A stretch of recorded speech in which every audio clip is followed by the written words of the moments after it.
Jimmy, you say Dore. Jimmy? Dore!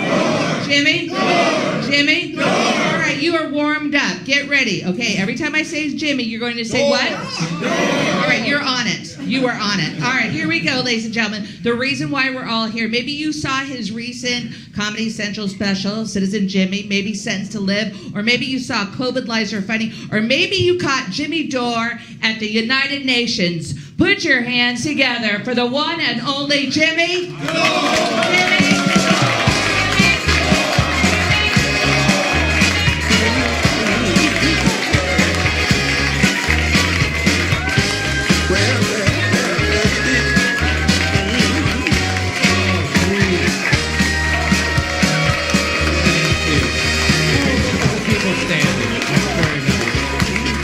Thank you. I appreciate the people in the front row not standing. That's very nice. I don't want you guys to lose all your energy too early. How about a hand for Chris? Wasn't that fantastic? Let's hear it for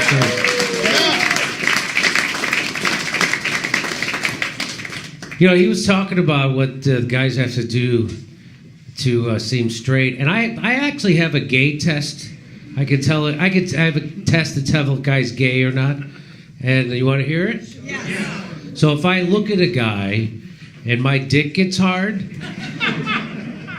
gay. And man, do they come out in the summer. Look at the queers in the front row. Am I right? Anyway. I used to wrestle in high school, not very long, usually just until I came. And if I could have controlled my orgasm, I could have went to state. Boy, did my dad hate Saturdays. Anyway, my opponents were like, "What's wrong with you?" I'm like, "Look what you're wearing." Too many gay jokes up top, I think. Anyway, I was just in. Can you make this a little hotter, a little bit? Thank you very much. Oh, okay. I was just in Canada, eh? We were just up in, and I was in Edmonton. We were in Vancouver. I actually bumped into Justin Trudeau up there. Yeah, I was at a meeting of guys who saw the Barbie movie Alone. And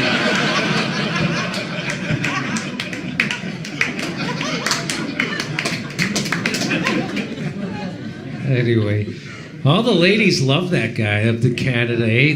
They're all crying. They wish they could have sex with him. I'm like, look at the bright side. He's already really fucked you guys anyway, right? And man, do they like it rough in Canada, huh?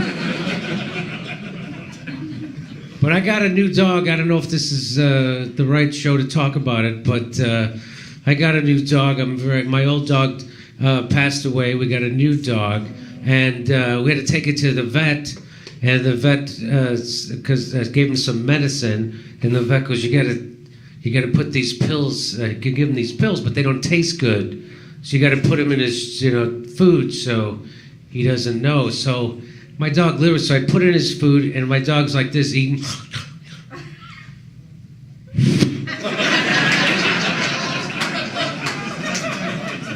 I didn't even know dogs could fucking do that.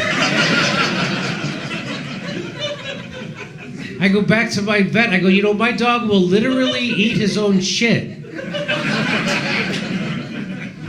But he won't eat your pills. What are you putting in your pills that tastes worse than shit?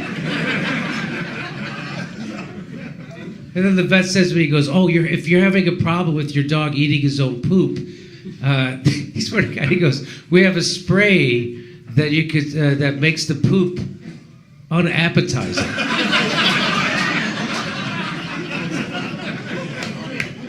And I was like, I have a million questions. I guess the first one would be, what kind of a maniac scientist is sitting at home going, I have to invent something that tastes worse than shit? Oh, big day in that guy's life, huh? Can you imagine? He's at home. His father's like, what are you working on, son? Double shit. Working on double shit. Putting that degree to work. And let's pretend you pulled it off. You invented something that tastes worse than shit. How would you know?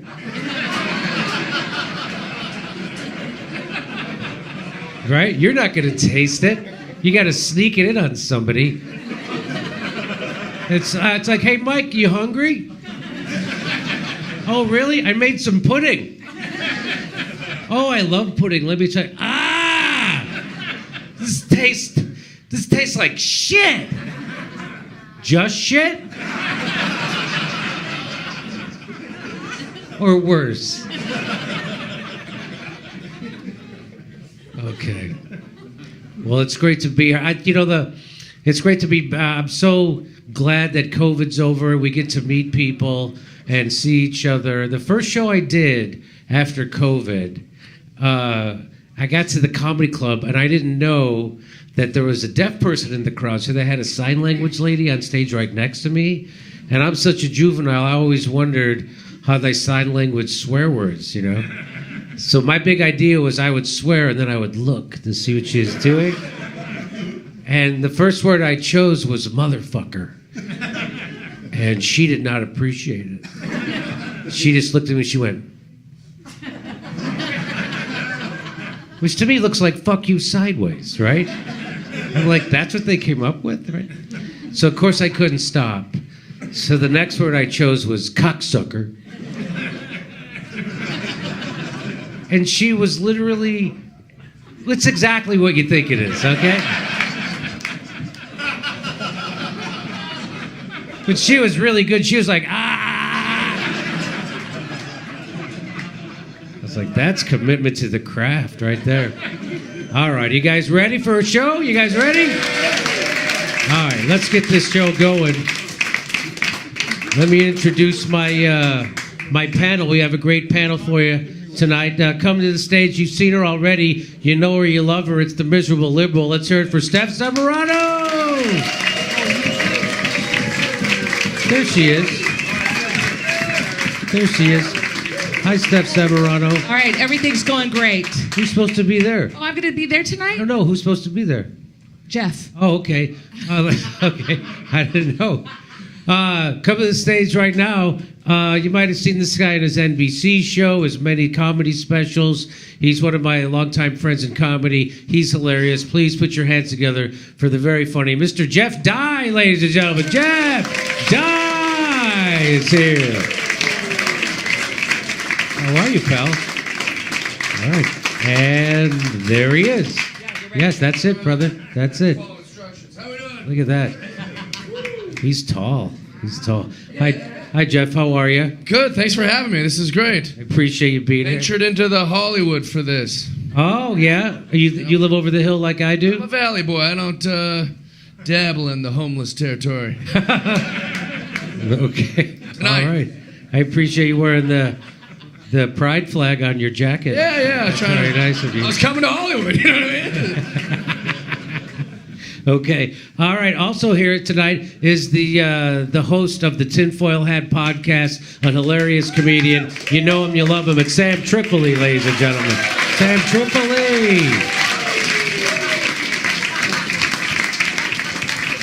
I should have done that. That's an entrance right there. I've done this before. Yeah, that was really good. This isn't my first rodeo. I'm glad you brought your Went behind bag. the I team. know. You thought that jacket was gay. Look at my man purse, huh? It's called a merce. Okay, I'll respect it.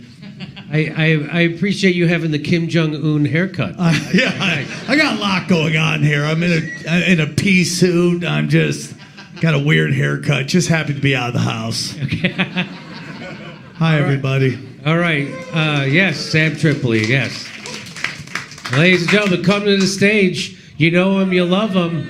It's Kurt Mexican, ladies and gentlemen.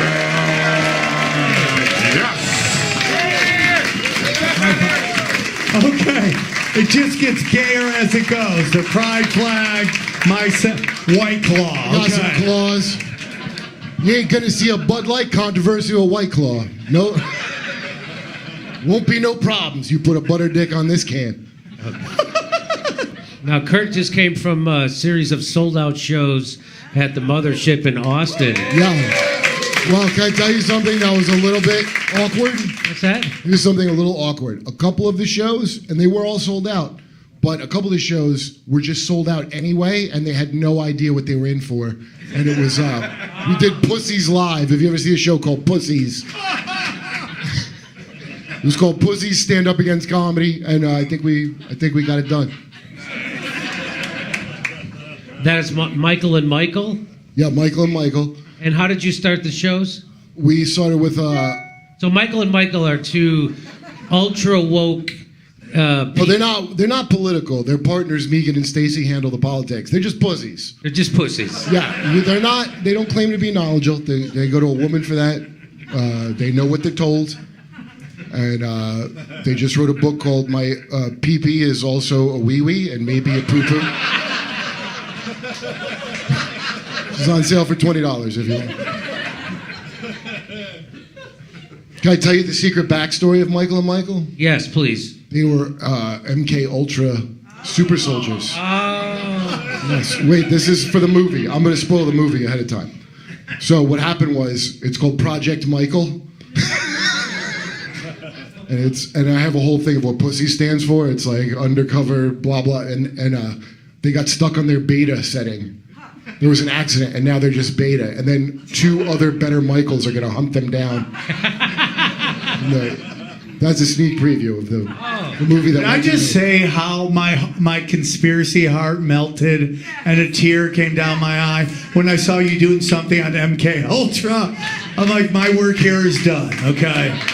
How great was that to see Jimmy Dore talking about MK Ultra? All that shit's just starting to come out now. Not just start. It's been out, bro. No, but you don't understand. It's coming out to the point where it was on Jimmy's show. Okay.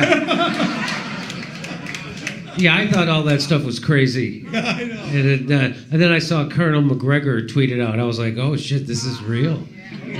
Why would the government try to learn mind control? Do you hear yourself? Every time I hear MK Ultra, I think of a condom. You guys are in some weird shit, man. I saw by the way, I did see when I was in Canada, on the flight to Edmonton, one of our flight attendants was wearing a mask, but he had it underneath his nose. Which, isn't that like wearing a condom just on your balls? Isn't that? That's not how you do it? Might work. Wait, I understand keeping it on, but you got to take it off to have sex, like how you take a mask off to eat. No, for me, dude, wearing a mask still is almost wearing a condom in your own ass. That's what that feels like, because it's that stupid. And I was on a flight, and a woman was wearing 2 masks. In 2024, 2 masks. That was a burqa, you Islamophobe. I just want to be like, look around, nobody's dying. Nobody's dying here. It's not about that. Behind us was a 1-year-old crying the whole flight, and that was less annoying than sitting next to someone with 2 masks. I don't know why that drives me crazy, but it does drive me crazy. Okay. No, because there's no science to it. There's Okay, just, you wanna get one better? I just want my magic feather on my face. That's all I want. My face diaper of stupid. Okay, the flight to Austin, this chick sat next to my girlfriend, who was 30, wearing a mask, okay? She sat down in her mask. At one point, they're handing out snacks. When she gets her airplane cookies, she puts her tray down. She unzips her backpack that has anime stickers all over it. She takes out a fucking Pikachu doll and sets it up on the tray, and then, like, eats with it. But she pulls her mask down? Yes, she pulls her mask down to eat. She sounds hot. I don't know. Hold your load, though. Hold on. Okay? So then she said she started falling asleep, my girl did, and then she woke up because this 30-year-old adult woman who just had cookies with Pikachu, my girlfriend woke up from laughter because she was watching Clifford the Big Red Dog. I don't know what that is. It's something that an adult 30-year-old shouldn't laugh at like that after they had lunch with a stuffed animal. So mask is like that. That's the new programmable Greta Thunberg life forms. That drives me crazy with the people who wear the mask and then they take it off to eat.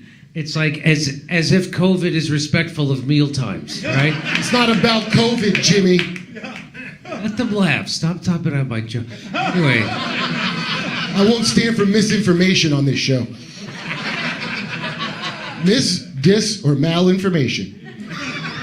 it was very interesting because they would like go, what can we get away with? Right? So they're like, okay, there's no way we're gonna get them to stand the whole time. So we're gonna tell them that if they sit, like COVID can't see them or something like that.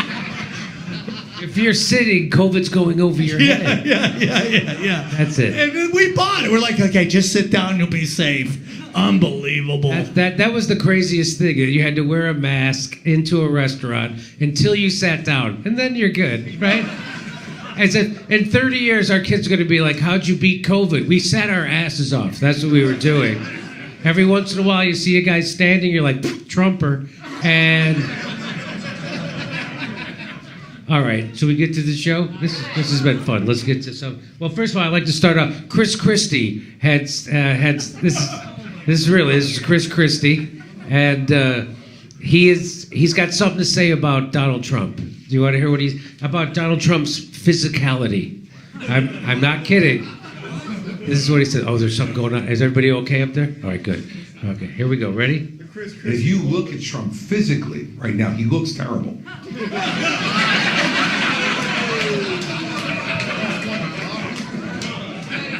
If you want to play the hair. If you look at Trump physically right now, he looks terrible. That's Chris Christie's like, yeah, I don't even. Trump looks so weak. How does he even pick up his spaghetti shovel?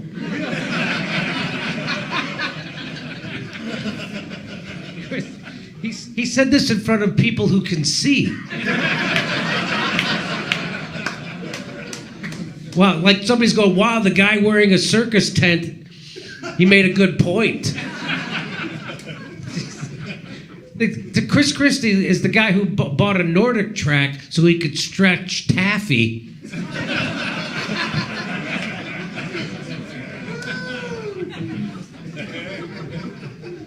Chris Christie gets winced just by breathing. He gets fucking winded, okay?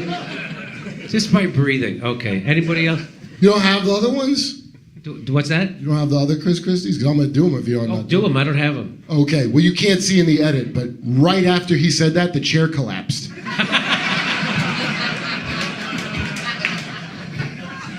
Chris Christie looks like the only person to beat Ozempic. That's what that looks like. He has to sit in that chair till the Ozempic kicks in. Chris Christie had his stomach stapled, and I think he ate the staple. Wait, were you guys prepped on this? Oh, yeah, he's fat. Hey, I mean, physically, Trump looks terrible. I mean, I'd still eat him.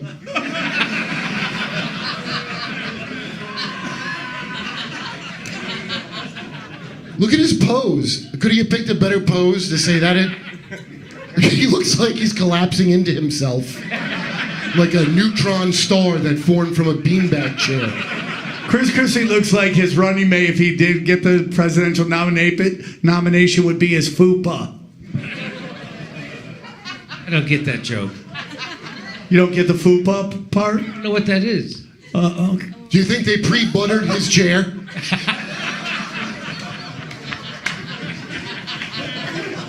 Does no one not know what a fupa is? Does anyone?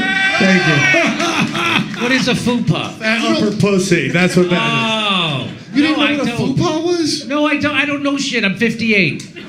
Wow. I stopped dyeing my hair. I don't know anything.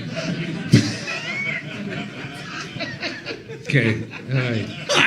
He was calling him fat.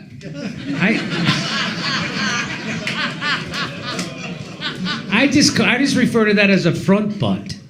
Yeah, A fupa. Well, it depends what part of the region of the country you're from. I love that the fat guys, and I am one of them, pull the pants up higher. Is that what you do? Like we like won't it. notice. Yeah, like a belt here. Yeah, they're like, if I put it here, they won't see It's funny. my fat upper area. It's kind of like how a chin strap creates the illusion of a chin. You're doing that with your belt. It's like looks maxing.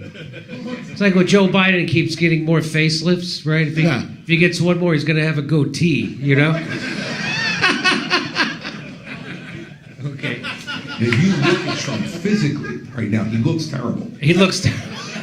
Yeah. That's like Chris. That's the joke I do. Chris Christie's wagging his finger at you to stay away from the buffet. All right. So now I don't know why I put this in. So boy, Rosie O'Donnell looks bad these days. I gotta tell you. She stopped dyeing her hair too. So I just thought this was fun. This was in the last show. I put it in this show because it's so much fun. Listen to Joe Scarborough, what he has to say. He's being forced to say this by the machine. Watch this. Start your tape right now, because I'm about to tell you the truth. Uh-oh. Everybody buckle up. Here comes some truth. And F you if you can't handle the truth. I can't handle it. Oh my God. I should just fuck myself now. He's telling people to fuck themselves at 6 in the morning. This version of Biden, intellectually, analytically, is the best Biden ever.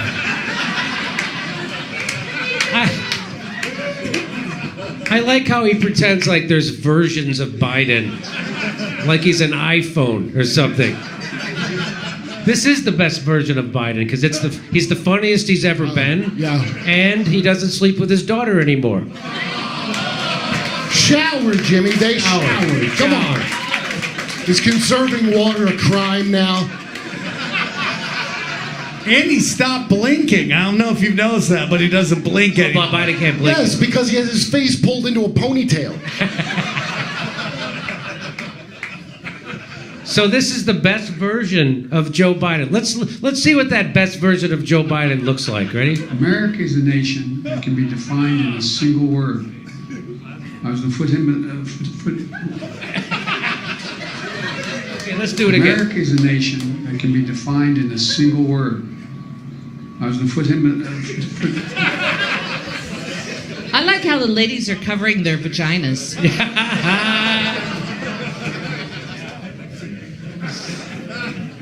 Anyway, he does look fantastic. Best Biden ever. Best Biden ever. I'm also shocked that that's what he wanted to warn us for the truth he's about to drop. Yeah. Hey, get ready for an opinion about the new Biden version. I can handle it. What he's doing is he's teaching his audience at home what to say to their family members when they say, I don't think I can vote for that demented guy. Fuck you! Fuck you, you vote for it's the best Biden ever! The fuck's wrong with that's what he's doing. He's training the audience. He speaks in bumper stickers, right? That's pretty much how he does it. Yes. So Eric Adams is the mayor of New York. And I used to think that I couldn't be a mayor of a city until I started watching politics. And of course, this is another example of how easily it is. So he was talking about immigrants. And so what they're doing, he's giving immigrants $1,000 debit card, right? They're doing that. And right in the homeless face, right in their fucking face, right? And also, they're going to make them available to have jobs, right? So they're going to make them able to be employed even though they're not a citizen or they're not even in the country legally. And of course, so when I tell you that they're having an open border so that they can bring in immigrants to suppress wages of workers in America, of course, that's just a crazy conspiracy theory. That's just fucking crazy. But listen, here he is. He's going to talk about another job that immigrants can do while they're here. You ready? Listen to this. Plan that states those jobs that we are in high demand, we could expedite. How do we have a large body of people that are in our city and country that are excellent swimmers, and at the same time we need lifeguards? There you go. The only obstacle is that we won't give them the right to work to become a lifeguard. So He stole somebody's bad joke. Why don't we get them to be lifeguards? They're good swimmers. it's like when you want to call them wetbacks, but you want to be PC. That's what that is. Boom, dude. It's like, hey, I could be black and racist at the same time. Yeah, I wish you would have, if the tape went on, he said, we should also make the Asian immigrants cops because they all know Kung Fu. And You know, Eric Adams is like the DEI Forrest Gump. Right?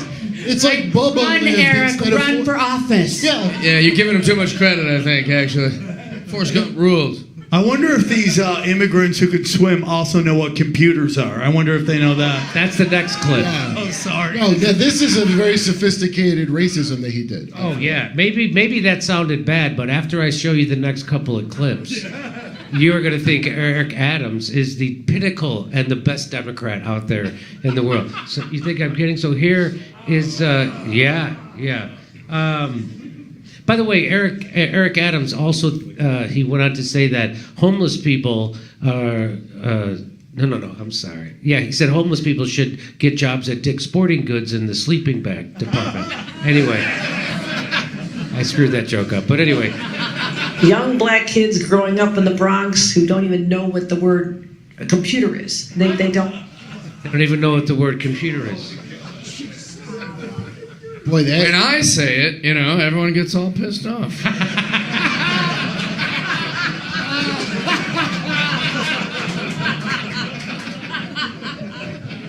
Hey, Governor, I think if you check your mentions on Twitter, you're going to find out they do know what a computer is. I think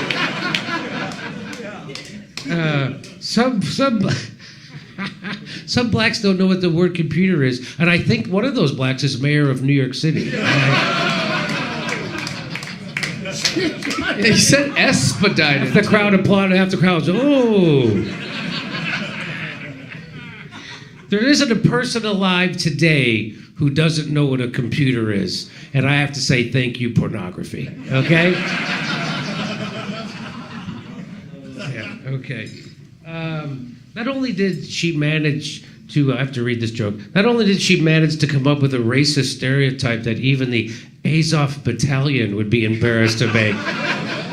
She did it, well, let's watch. There's another end to this. Let's watch. No, they don't know these things. And I want the world open up to all of them, because when you have their diverse voices innovating solutions through technology, then you're really addressing society's broader challenges. Yeah. I wonder why black voters are switching to Trump. I have no idea. Anyway, okay. So, and here's... If you break down what she said right there, it's so crazy, right? It's just like... So they don't even know what it is, yeah, right? They don't know what computers are, but if they did, they could come up with a new Apple system. It's like so ridiculous. Just got to reveal the secret of fire, a.k.a. computers, to these disadvantaged cave people from the Bronx that don't... Even an Afghan Taliban guy that shits in the sand knows what a computer is. Osama bin Laden live streamed from a cave. I think they know. So make sure you vote blue, just not black, I guess, right? Again, this gets half laughs and half... Oh, I get a lot of O's from this side of the room tonight. I don't like how she looks like Mickey Rooney from Breakfast at Tiffany's, by the way, while she makes these comments. Kind of double racist. If they don't know what computers are, how do they know how to make fun of you on black Twitter? That's my question. They're not from the Bronx. She did specify the Bronx. She did specify the Bronx. Okay. Here's Joe Biden's contribution to that. Daycare, school. We bring social workers into homes of parents to help them deal with how to raise their children. It's not that they don't want to help. They don't know quite what to do. Play the radio. Make sure the television, make sure you have the record player on at night. The phone, make sure the kids hear word. Now I feel like a black kid from the Bronx. What's a record player? He corrected himself. He said TV first, which is something you might have. And he went, no, I'm sorry. Play the record player all night. That's like the Kathy Hochul comment without the tech knowledge. Well, come on. He's playing to his voters, which are all people who died in the 1800s, so...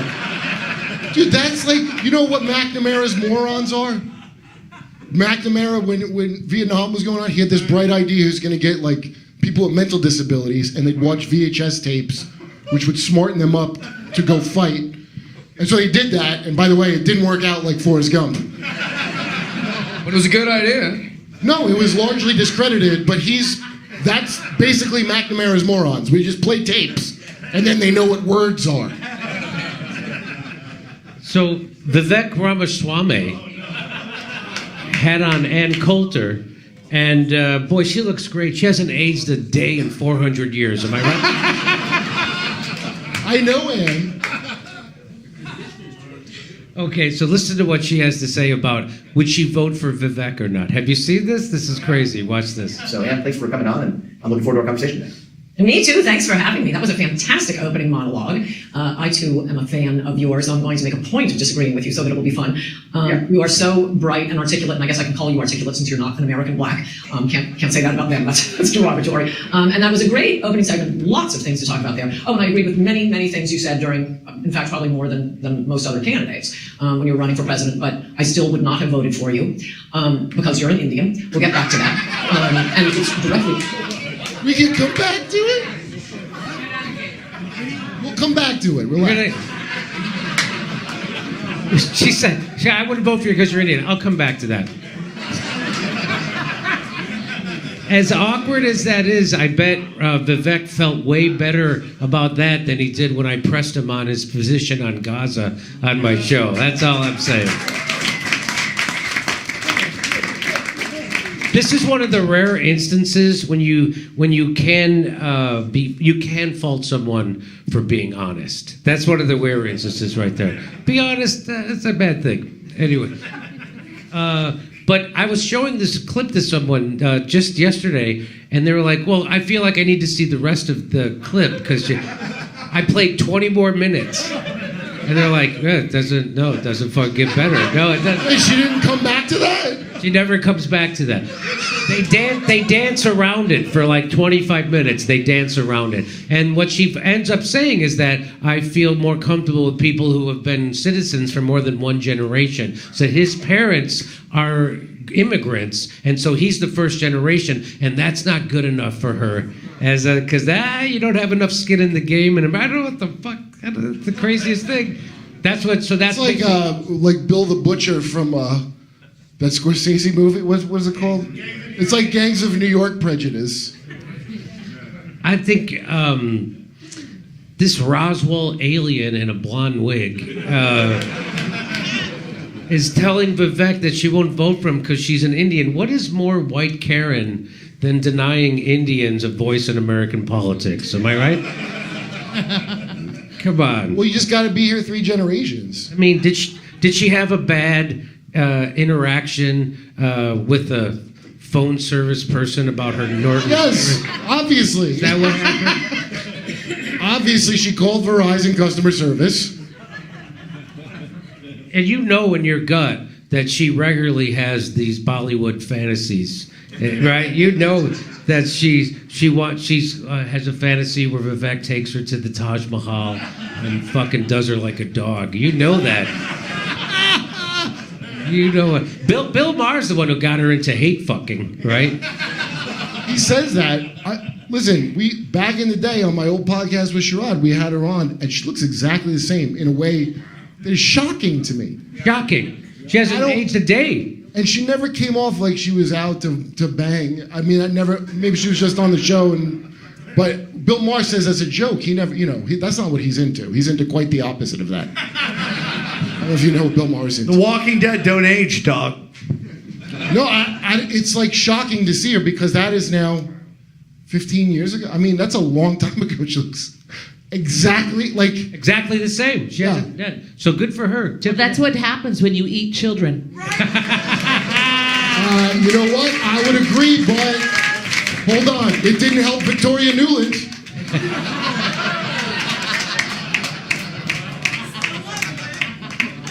Victoria Nuland used to look way hotter before she had all them kids. Well, she ate too many kids. That's the thing. It's a South Beach kid. And then she used to pour seed oil on the kids before she ate them, and that's got the bad fats. Trying to trans fat in children. Got the trans fats. I mean, it's phobic to say that now, but it was. You want to put the olive oil. It's got to be extra virgin on a baby if you're going to eat it. This side of the fucking room. Extra virgin oil was too far, Jimmy. Look, was there not something about Vivek? No, not his Indianness. But remember there was something like, is this guy a car salesman? Like, remember how vivid of a... Well, you know how he got... Well, I called him a car salesman when he was on the show because he seemed a little bit like one. He was a good salesman. He's a very good salesman. Well, I would probably buy a car from him. Yeah. Yeah. He started, like, you know, he got into pharmaceuticals and he bought this, like, kind of defunct pharmaceutical. And what he did was he got his mother somehow to, like, mix it up and do, like, a new research on it, which gave it, like, a rating that the FDA was fine with. And that's how he got approved. And that's how he made it. Very Indian, by the way. Yeah, that's so Indian. Yeah, so he is it's very weird that we were coming out of COVID and we had a pharmaceutical guy like trying to champion us. I thought that was like... But how is that worse than all the white guys doing that?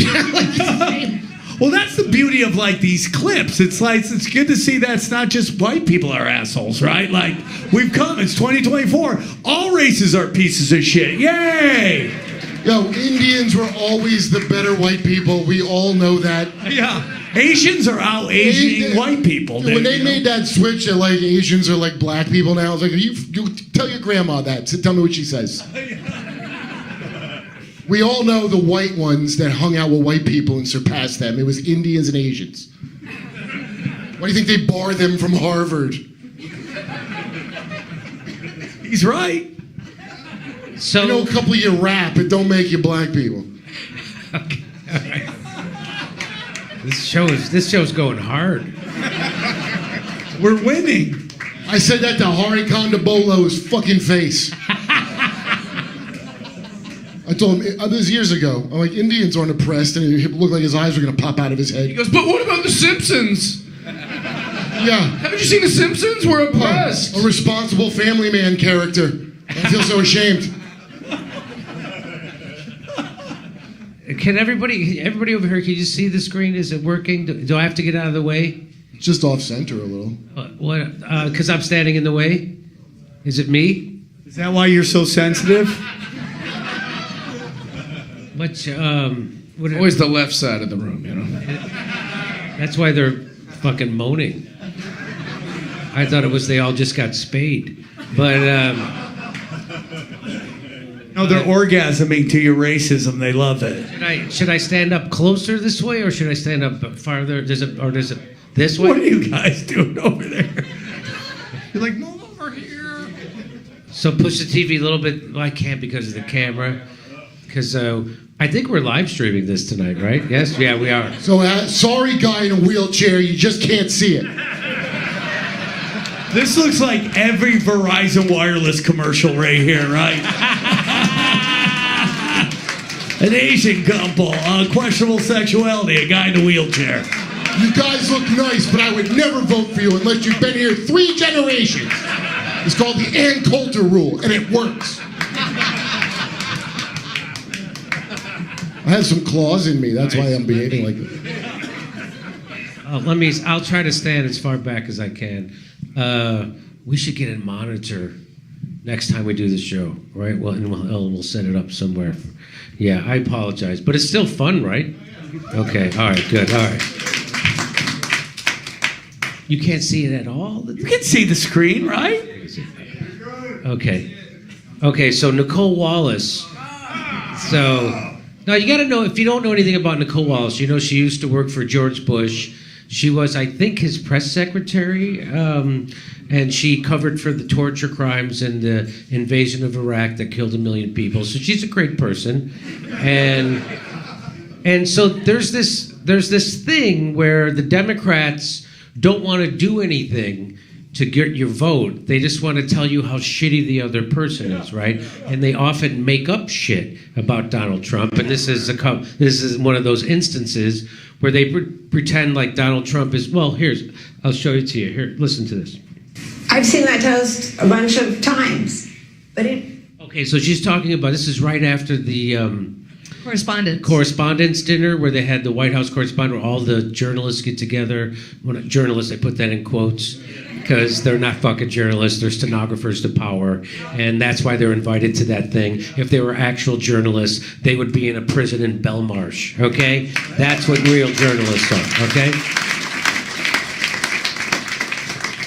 And so she's upset. So this is what she says about, they do a toast, and she says this about.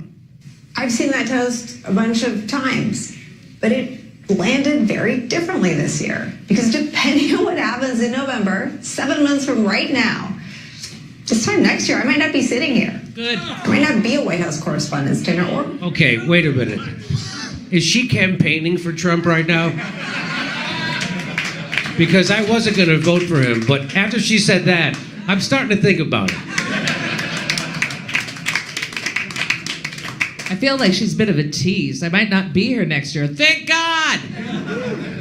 Fingers crossed. No, and boy, there might not be a correspondence dinner next year. Oh my God, what's next? No Met Gala?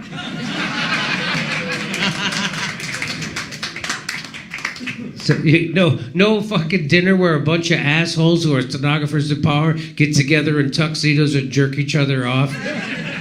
And then they hire some piece of shit from Saturday Night Live who hasn't been funny forever. Fucking come in and tell them, okay, anyway. Jesus Christ. All right, here we go. I've seen that toast a bunch of times, but it landed very differently this year. Because depending on what happens in November, 7 months from right now, this time next year, I might not be sitting here. Oh no, Nicole Wallace might not have a job, and she's probably going to do what she should be doing, which is MILF porn on OnlyFans.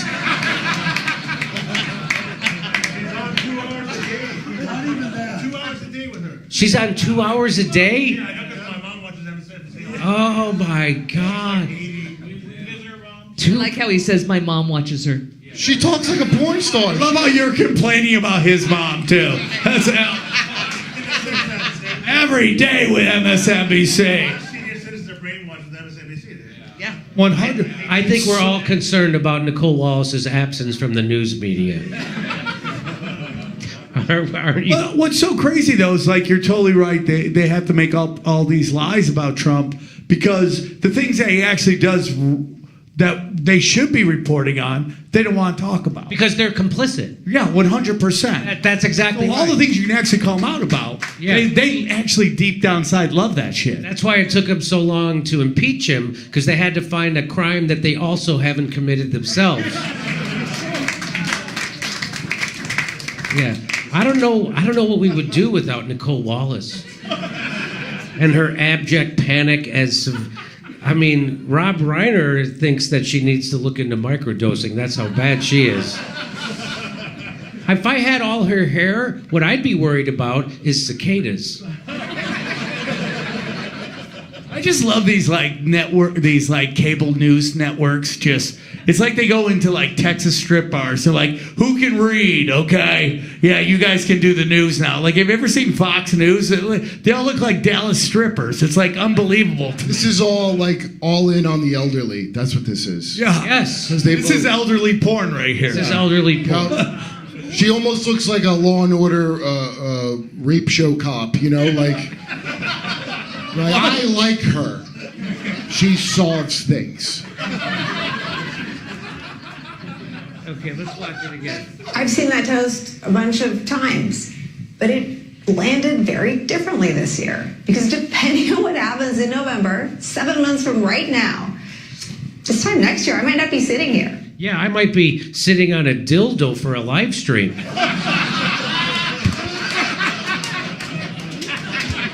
I like this Jimmy Dore.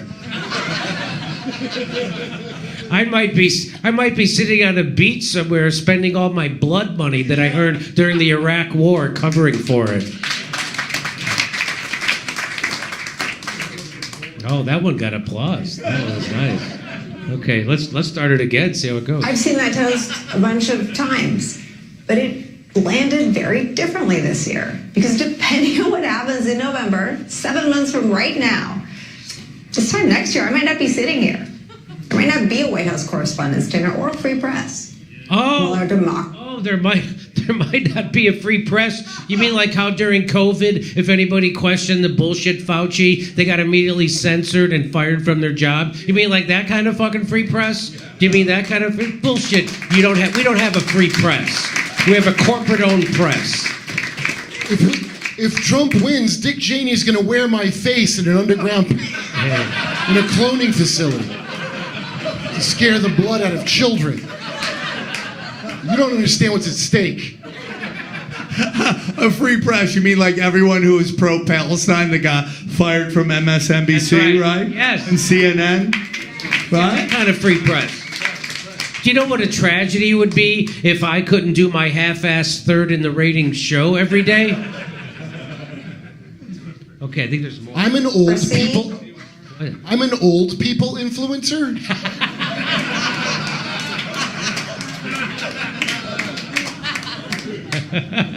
You gotta admit, she's no Chris Cuomo. Oh, there's no Chris Cuomo. Oh, she didn't pretend to hide in her basement for a month. I know that. Okay. Exactly fall apart immediately without it. The real threat looms larger. A candidate with outward disdain, not just for a free press, but for all of our freedoms and for the rule of law itself. Vocal fry, wow. Yeah. Outward disdain. Have you seen Uncut Gems? It's like Uncut Gems. I like how she says that a presidential candidate who has open disdain for a free press. You know, Barack Obama and Joe Biden used the Espionage Act to prosecute journalists more than all the presidents before them combined, okay? And what if you call it, Jimmy, what's the Espionage Act? Let's just say it doesn't look good on your LinkedIn account, okay? You sound like you love Putin. Yeah. You sound like a Putin apologist. You know what? You already said that she worked for the Bush administration. This is the face of a hypocrite. Yes. Right? Well, maybe this is her second face because she looks a little different from Bush time. We're going to lose our democracy. She used to have a much rounder face. And now she seems a little tighter. I rubbed the Korean baby foreskin on my face. Sandra Bullock in Uncut Gems. You see her on Ellen, she gets foreskins from Korea. She rubs them on her face. Here's what I tweeted out about it. I go, as Joe Biden is trying to literally kill the most decorated journalist of our generation, Julian Assange, establishment tools like this pretend Joe Biden is some kind of defender of journalism, free speech, or even friendly to the citizens of the United States, which he is not. Horrible human beings like this is why I have a popular show, so I guess I'm grateful, but I'd rather have to invent a popular show without these kind of monsters propagandizing my neighbor. He's a decent man. I like that he's decent. I mean, this is an administration that's getting rid of TikTok, regardless of what you think about it. The fact that that's limiting speech. They want to make anti-Semitic laws in states for another country. This guy, Joe Biden can't wait to sign that. So it's like everything's the boogeyman and the shadow in the cave with these people when there's like real stuff going on. And that's why people who watch MSNBC, they're at a certain economic level, and it's just fear porn at this point. And they don't really care about on-the-street consequences. So if something really bad happens, I'm like, say they get mugged or robbed, that's just a bad day. They'd rather fear porn about if Trump gets in and does everything that Joe Biden is literally doing right now. It's exactly right. They're scaring you about the shit they're actually doing. Every accusation they make is a confession, okay? I don't feel safe. So here's no more White House Correspondents' Dinner is yet another reason to vote for Trump. I like this guy. He goes, just checking, but wasn't Trump president before?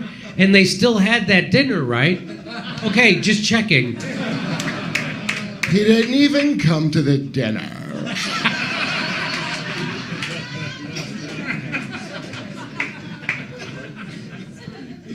When people like this go unchecked by the mainstream media propaganda pushers, that's when tyranny happens. Thank God for alternative media. Yes, I'm with you, Info Battle Maiden. That's a dog whistle racist name.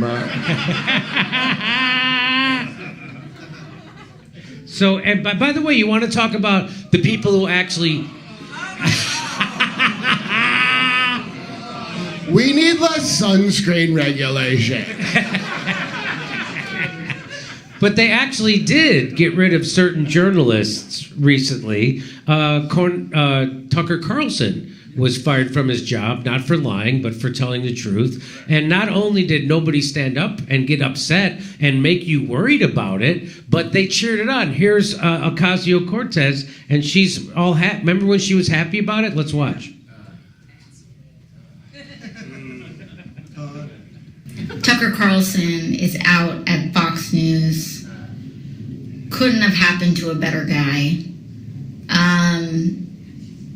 What I will say, though, is while I'm very glad that the person that was arguably responsible for some of the largest, driving some of the most amounts of death threats and violent threats, not just to my office, but to plenty of people across the country, I also kind of feel like I'm like waiting for the cutscene at the end of a Marvel movie after all the credits have rolled, and then you see like the villain's like hand reemerge out to grip over like the end of a building or something. But deplatforming works, and it is important. And she left out a few words. Deplatforming people who I disagree with works, and it's important for my agenda. That's what she actually means. Deplatforming works if your goal is to destroy the last shred of institutional credibility that COVID didn't vaporize. Yes, deplatforming. So these are the people who actually want to get rid of fucking journalists who stand up against the war machine and the establishment. And it's the fucking Democrats now. Isn't it the weirdest fucking thing in the world? It's like we live in this backward world now where women are men and men are women and Democrats are censors and the Israeli Zionists are the Nazis and the news is lies and comedy jokes are real and MSNBC are now conservatives and Tucker Carlson's actually a fucking progressive. That's the weirdest world.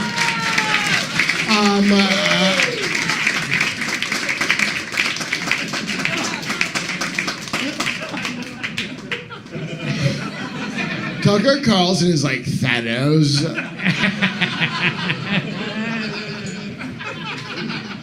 You know, I think she looks really pretty here. I think she's using an asshole filter. Oh, bam! That is stochastic terrorism. Arguably. That is stochastic terrorism, Kurt. Arguably, you just murdered me. She knows her market, too, to record all these videos in her fucking car. The same way, like, someone bitching about, like, a Starbucks Frappuccino would. Yeah. Like, something happened. Quick, get to my car to film a stupid fucking thing. By the way, this is on TikTok, and it's getting deplatformed. Yeah. She even added the subtitle thing that they teach you to do, like, when you're trying to grow your audience. Like, she put this in here, like I'm so hip. Platform. I brought it back to Marvel. Like, I'm like the cool politician girl. The craziest part, you're a fucking dumb hack. Craziest part is like she was the best of those who auditioned for this role, right? Yes. Like, right. Imagine how bad the other people were that they went with her, right? I mean, it's gotta be. I would love to see the outtakes of the rest of the people who auditioned and just didn't get the job, and that's who got the job. That'd be. I had to drink the blood of a child on camera. It's called a Clinton smoothie.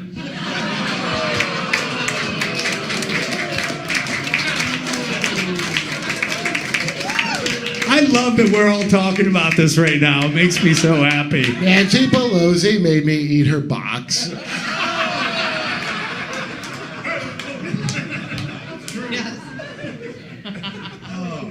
Okay, this show's getting a little crazy. You know, we're broadcasting this show tonight, okay? This show is being broadcast. Platforming works. So we're only doing the first hour on YouTube, and I bet we already said shit you can't say on YouTube. You can't talk about a beautiful forced lesbian relationship. But then we're going to switch over to Rumble in a couple of minutes.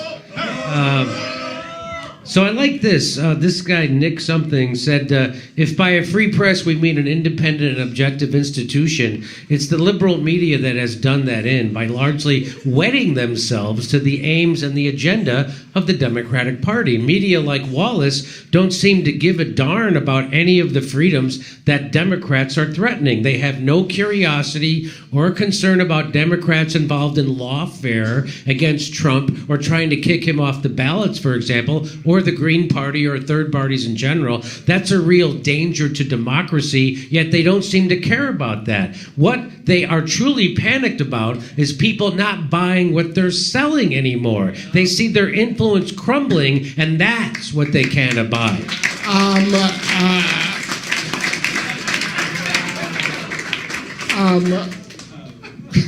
Climate change is like the science devil. Well, you know, it's very interesting because like they kind of got to do this dance because they've seen what happens when they get fired. They have no marketplace. If you like Chris Cuomo being picked up by Patrick Bet-David is the biggest lifeline any of them ever got. Because when you saw like who was the other guy that had a show on CNN and then he was the guy Don Lemon. Yeah, you see his views? He was getting less than Sam Tripoli views on YouTube, you know? So it's like there's nothing there. Don Lemon, repeat once a week. What's that? Oh, he's doing pretty good. PBD, he's solid. He might be regretting He's crushing it. Somehow he got anyway.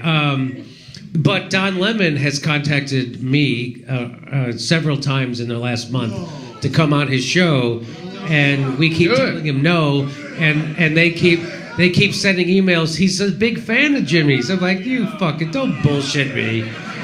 He does. If he watched the show, he would hate me, and so I don't want to go. So he get like you said, he doesn't get any views. So if I go on, it'll just be elevating him. And the only reason I would go on, and so I don't. I've said no, but I'll take a poll here. Do you think I should go on? Do it. Hey, go. Even if it. I would. Well, I'd like him to come on this show. Oh God. That'd be great, like the guy that stood up. The guy, hell no, he comes here. You're like, this became like a monster truck pull here, you know. He would be heard. Brian Seltzer, Brian Stelter's another guy. He's invited to the WEF as their fucking and as their lapdog, and nobody gives a shit about Brian Stelter. No views. Hey, Brian Stelter, why don't you go start a podcast like I did and see who wants to watch? Because nobody gives a fuck about you. And the only reason people watch CNN and MSNBC and Fox or whatever is because, just like George Costanza said when they were pitching the show on Seinfeld, and the NBC guy said, why would they watch the show? And he goes, because it's on TV. That's the only fucking reason why people watch that. It's because it's fucking on TV, and it's in sports bars, and it's in airports, and it's in hotel lobbies. It's not fucking anywhere. No one gives a shit about those shows. Go ahead, Jeff. Hey, you're right. That's why we have 75 fucking singing shows. It's how many times can you just see a dork sing and everyone's like, holy shit! He sings good, but he's ugly. It's the same. And by the way, they used to be in politics. But it's on TV, so my mom just keeps watching season 97 it's of on TV. Lip sync, whatever. And then it's Rudy Giuliani and Dr. Ken walks off because he... So there's this guy, Michael Shermer. Now, he's a scientist, and he's the founder of the Skeptics magazine. I don't know if you're familiar with that. And so he put out a tweet recently, and it speaks to exactly what I'm talking about. All the Democrats can do is fearmonger about Trump. and their fear-mongering doesn't even have to make sense. People just keep repeating it. And so he finally, this guy who is not a Trump fan, he couldn't take it anymore, just like me, and he tweeted this out. He goes, "You all know I'm not a Trump supporter, but I don't get the argument that if he's reelected, it will be the end of our democracy." How would he do that exactly? And I just want to say, I think I might be reading the tweet of a man who's about to lose everything.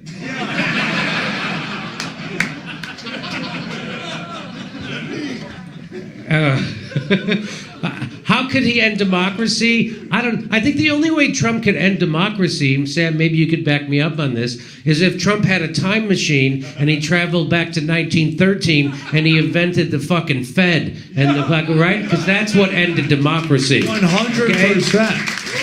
Everything you see right now. So when you said earlier about how they're losing their ability to sway us, that's really it. All the money that they're losing, when you see, oh, Disney lost this, many billions, but they don't care. It's Fed funny money. They just get a bailout. They clean up all the red. It's the fact that nobody's watching their stuff. And like, if you really want to get in some 5D chess, after the Tom Brady roast, all you heard is from we're back, we're back, we're back. Oh, comedy's back, it's back, it's back. Trying to kind of lure you back into like, hey man, we're giving you what you want. Come back to Netflix, man. Look at us. That's what that was. We're saying that's some exactly shit. What that was. Because Netflix has been eating it fucking hard. And they're like, please come back, we're sorry, we're sorry. Oh, we're back, we're back. Everyone kept saying it. All these talking heads, we're back. Oh, comedy's back, comedy's back. And it's like, they're trying to pull you back in because they lost you. It's like, we'll let you make gay jokes again. Come back, we'll let you do that. Fat, bearded comics wearing flannels are panicking all over Silver Lake. Oh shit, we're not, oh fuck, Comedy Central's crumbling. And that's just the women.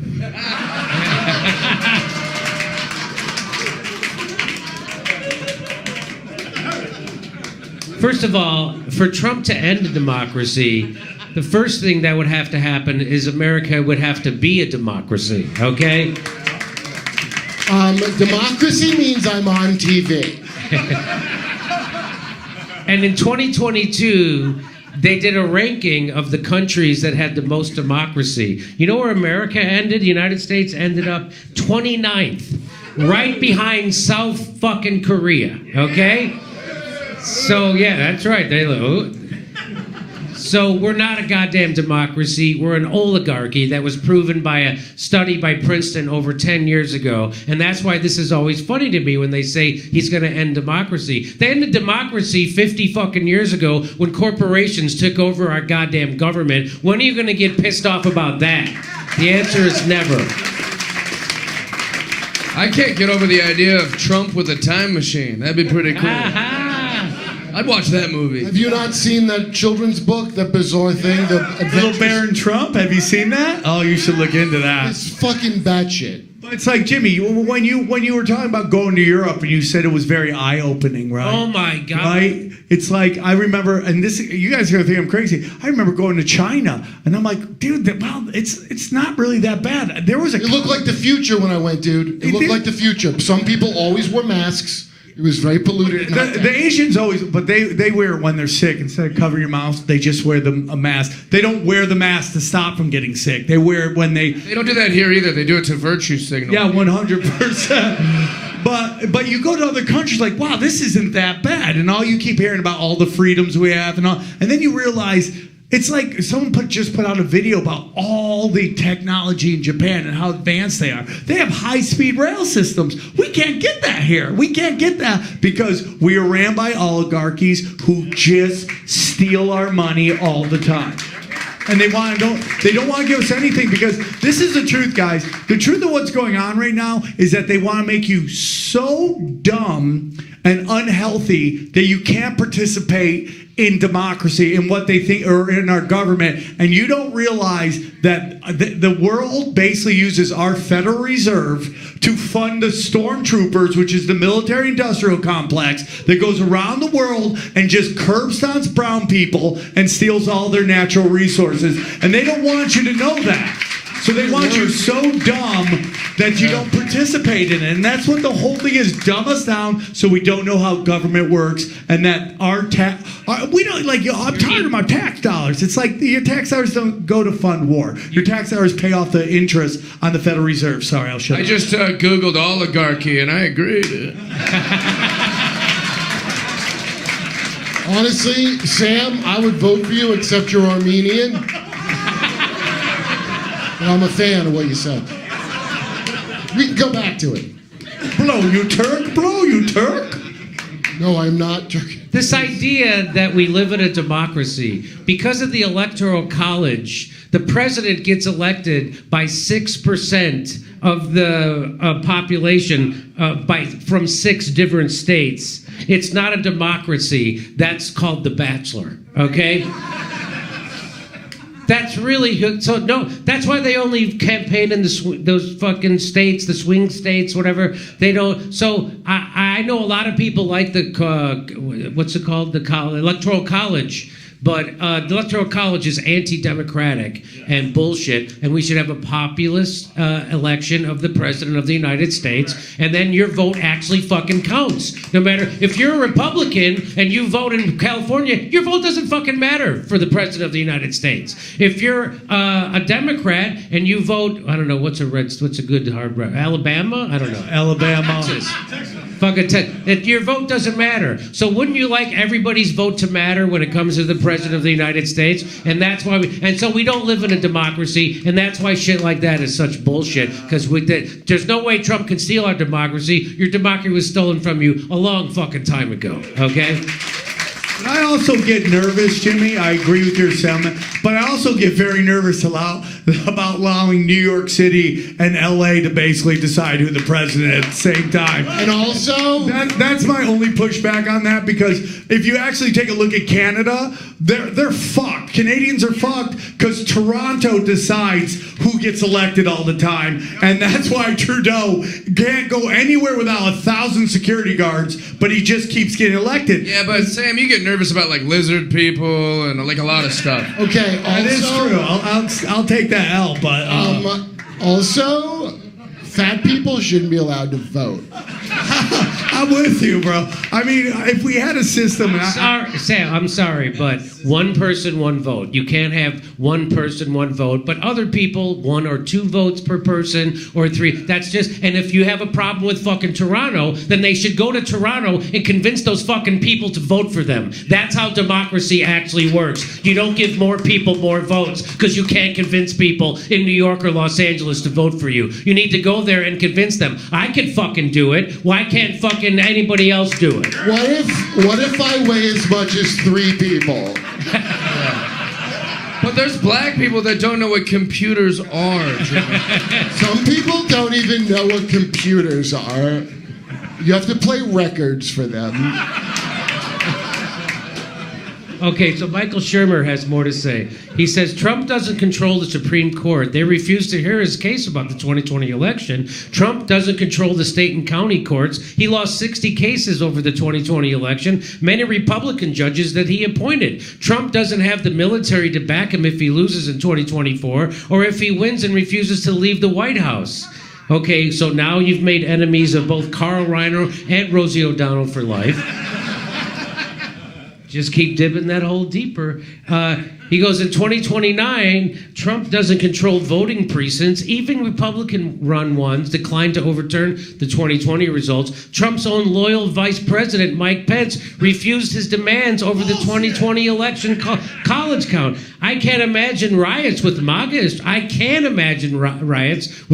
extremists and their guns causing regional violence. But wouldn't police, the National Guard, or the military put those down as they've always done historically? It's a long tweet. As bad as January 6th was, Trump left, and we had a peaceful transfer of power as usual. Next time will be different. How exactly? How how the fuck exactly will it be different? They don't have any answer for that. And what they're talking about is we just have to keep scaring you about Donald Trump because the establishment, as headed by Joe Biden, is not going to do a fucking thing for you materially to make your life better. We're going to keep spending money on wars and defunding America. We're going to keep the border open and have homeless people fucking everywhere. So go fuck yourself. And that's all that's all this is. Jimmy, I know how it's going to be different next time. They're going to take a shit on Mike Johnson's desk. Okay, here's how it's different. That is true. That is true. That is totally true. You know it. It's a lot like Jaws Part 2. This time, it's personal.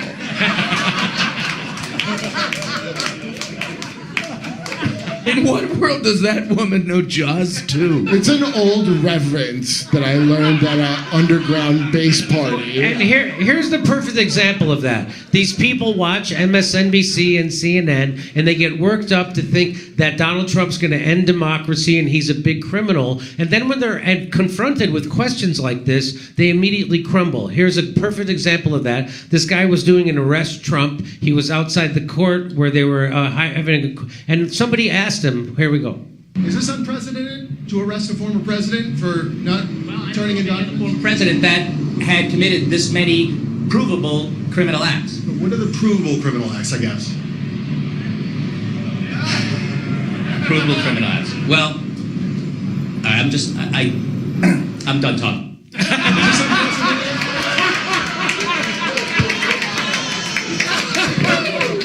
I was blacked out, and he had more power than me.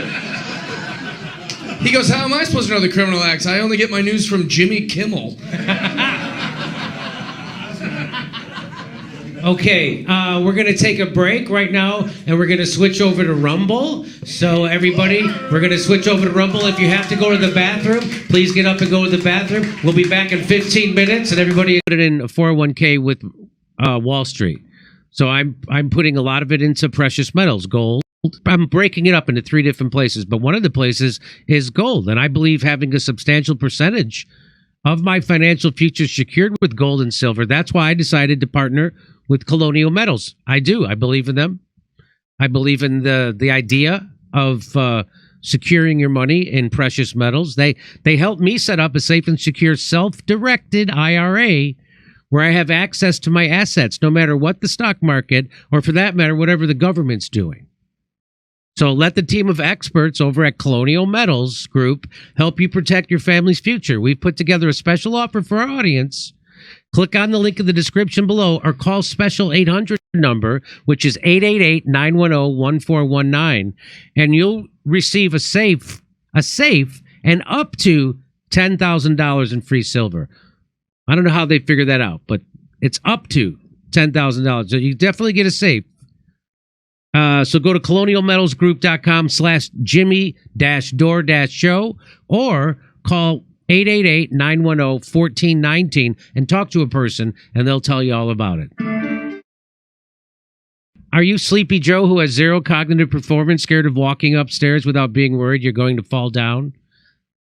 Do you struggle to muster the focus and brain power for basic things in life, such as eating ice cream and riding a bike? This is selling coffee by making jokes about the president. You need to stop drinking woke liberal coffee and start your day by drinking Rumble's very own 1775 coffee. I think that sounds silly. There's no such thing as woke coffee. There's just coffee. But they do, but guess what? They have this Rumble has their own coffee, 1775 coffee.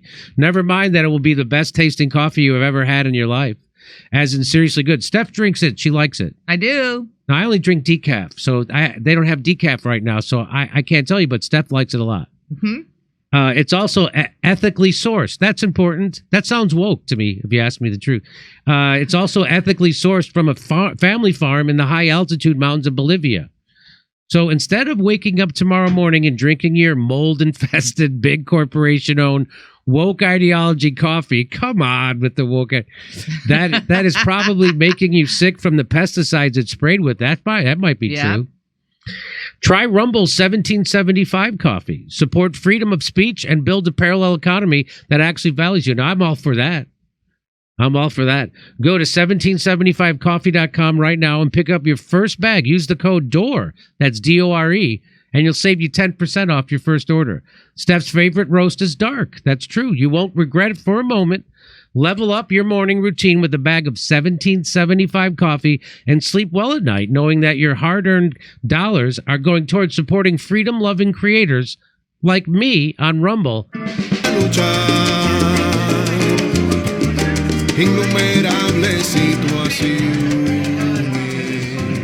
Okay, we're ready to go. Are we back? All right, we're back, ladies and gentlemen. How are you? Are you ready? Okay. So, Kurt is, here's Kurt. Kurt's back. Is everyone in the same seats? Everybody? Kurt is back. Check in. Okay, welcome everybody. Thanks for making the jump over the Rumble with us. We appreciate you coming back over to Rumble. Rumble is the future. Rumble is the future. YouTube is yesterday. I think they know, which is why they're letting me say more shit about vaccines on YouTube. I don't know if you noticed. I've been getting away with a lot of shit lately. You're totally right. YouTube is letting you get away with a little more shit. They are. I want to talk about. I don't know if people saw this, but ABC was it? They put out. No. It was the PBS put out a documentary about Frontline, about January 6th, and so this guy Eric Abinante. He said, in a remarkable PBS documentary, the January 6th committee admits the entire thing was a publicity stunt, fabricated TV production meant to manipulate the audience. What? The trusted, completely military intelligence-funded network claims that January 6th was a staged event? That's unbelievable. Hey, if you enjoyed the hit miniseries Shogun, you're gonna like the new January 6th miniseries, No Gun.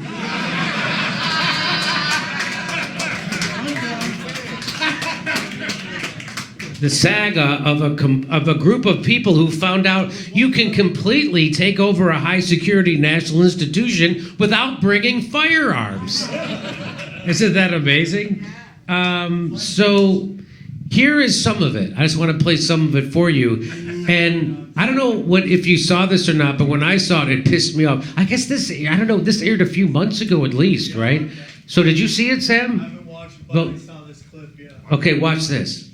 Thompson's committee had gathered a trove of information. The challenge, what to do with it.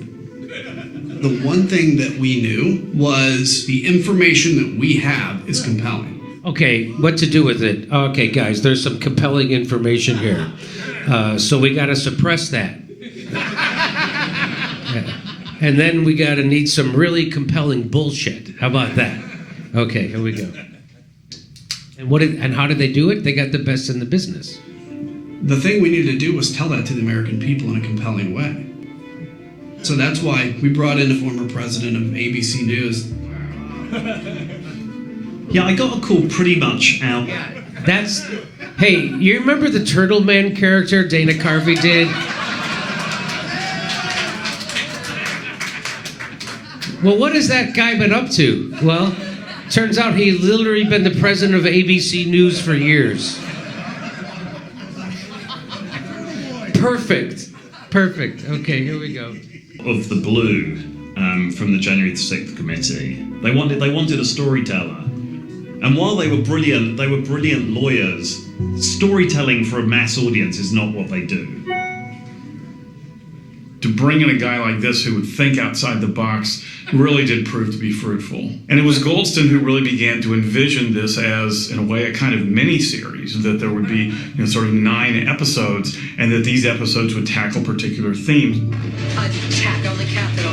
The investigation. The first hearing was primetime television. As the nation is about to witness a defining moment, the first hearing before the country, the results of the January 6th investigation. This is an extraordinary moment in American history. When it came to that first hearing, we knew how high the stakes were. Is about to hold its first primetime hearing. We were either going to, make people realize that this was important, or once you've lost them, you've lost them for good. On the evening of June 9th, 8:01 p.m., the doors opened, My heart was beating pretty fast on June 9th. And it was a real question of, is this going to work or not? All right, everybody, here we go. 5 on the line, please. I'm in this tiny control room right up the stairs from Cannon Caucus. And we count down to the start of the hearing. And at that point, what can you do? Here we go. In 3, 2, 1. The Select Committee to investigate the January 6th attack on the United States Capitol will be in order. Without objection. We wanted to make sure that this was a presentation that would grab the audience and hold on to them. Chairman Thompson loved to say, it's got to pop. So, you know, if they wanted to make it pop, I think they should have had Ryan Gosling in it. So it was a fucking movie they put together to manipulate people's emotions, just like an advertising commercial. Why would you say that you're doing that? That they just because... You know, things that are really important, you don't have to make them pop. That's right. I'll never forget 9/11 that I saw. It really popped on its own. They didn't have to add any... I mean, they did add shit to it, but it really on its own. I actually gave a shit before I saw the pop that they came up with. Yeah, you know that Kennedy assassination, we were like, oh, if we just had another camera angle. You know, maybe we could see Jackie's face as the brain blew up. Anyway, so here's something they didn't show you in that. This is all the insurrectionists taking selfies with the fucking cops. I guess that didn't make it in because that wouldn't fit their story. And here it is. So here, if you can all see. So there they are. They're all hanging out with the cops. Right? That has all the menace of a furry convention. The furry convention is deadly. Don't play with that. You do not know what you're up against with a furry convention. It's not even close to that nightmare. Hey, remember that time we stormed the Capitol and then we hung out? Hey, wait, are you telling me the people who said Blue Lives Matter a lot were pretty cool with the cops? There's people in the people's house. Oh my God. Don't they know that's just for lobbyists and cocksuckers to corporate America?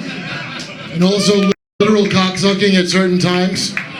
But it's like, the FBI literally told you what was going on because they pulled the guy that was in charge of the governor of Michigan kidnapping case, pulled him out once that was done, pulled him over to January 6th and had him run that whole thing. So it's like, it's just, everythh is a demoralization. Don't spoil it, I haven't seen the second episode yet. I don't know what happened. All backed up. I got a DVR. I'm still watching the Nickelodeon molester thing. I'm getting to it. The cops were wearing yellow, and those courageous men in yellow, appropriately enough. And I think they should immediately be transferred to Uvalde or something, all right? To show those cops how it's done, right? Right? You're watching, you fucking guys are amateurs. What you do is you don't confront the insurrectionists, right? What you do is you try to engage them, and by engage them, I mean literally get down on a knee and give them a diamond ring. It's 3 months of your. That's all. It's just 3 months' salary, and Jesus Christ, it's not an insurrection. We treat it more like an erection because it's not going to last forever. Okay. A lot of this was all about trying to, what is everything about? What was the OKC bombing about? What was 9/11 about? And then what do you get into all this stuff about? And it really was trying to create this new Department of Homeland of domestic terrorism. And once they can establish that they have domestic terrorism, they can do what they did to these poor January 6th guys, and they can label you a terrorist, and you have zero rights, and you can't even talk to lawyers, and you basically lose all your. How about the biggest thing? Because that shit's not going to stand up. But guess what? Now you can't own guns. So all the people that might have had some kind of gumption to go down there are banned from owning guns. It's a great roundup to put a felony on someone, and now they can't ever own a weapon again. And so they're treating simple trespassing like it's a fucking felony, and they're putting people away for 5 and 10 years, and they're using bullshit laws that were written for Enron and corporate criminals, and they're using it against regular people who were ushered into the Capitol by the cop. Like one guy actually got off because the judge agreed with him because the cops didn't stop him. They were like, come on in, and you can't. So. This is exactly what's happening, Sam, is the FBI instigated it. Like I say in my act, half those people got pushed into the Capitol by the FBI plants and the crowd, and the other half got let in by the cops and took the gates away. And I know that happened because I fucking saw the video that Tucker Carlson showed. You cherry-pick that. You also watch like the people who like actually took January 6th as some worse than 9/11. No, those are the people that were literally out there like burning down their neighbor's building during the after George Floyd, and then they were like upset that they were just talking about how we have this really racist system, and then they got mad at people that actually walked in on the place where the racist system was actually created. So it's like they just get you doing this mental gymnastics, and it's kind of crazy to watch some of the most intelligent, I don't know how smart they are, but they're very intelligent people just fall for these psyops after psyops after psyops. So here... AOC was terrified. She was hiding in a closet in a building that was a few blocks away. And then she was saying, where is she? Where is she? And it was the pizza guy, but she didn't know. So this guy, Eric, says, if January 6th was an insurrection, why were people allowed to leave the Capitol like it was a movie theater? It clearly confirms what we've said since January 6th, that January 6th tapes would have exonerated every person charged, and this is why these tapes weren't released. That's exactly why. So you want to see something? That is a great. They were like they were coming out of a movie theater, and let's watch them. Let's watch them. Here they are. So this is the cops letting them. They're just letting them leave. They're just letting them leave. They're like, oh fuck, grapes of wrath. Where's the merch table? Yeah. It's after Jimmy Dore show.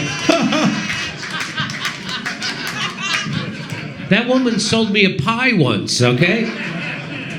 Okay, yeah. That's it. They just let them. Just let them. Thank you, boys.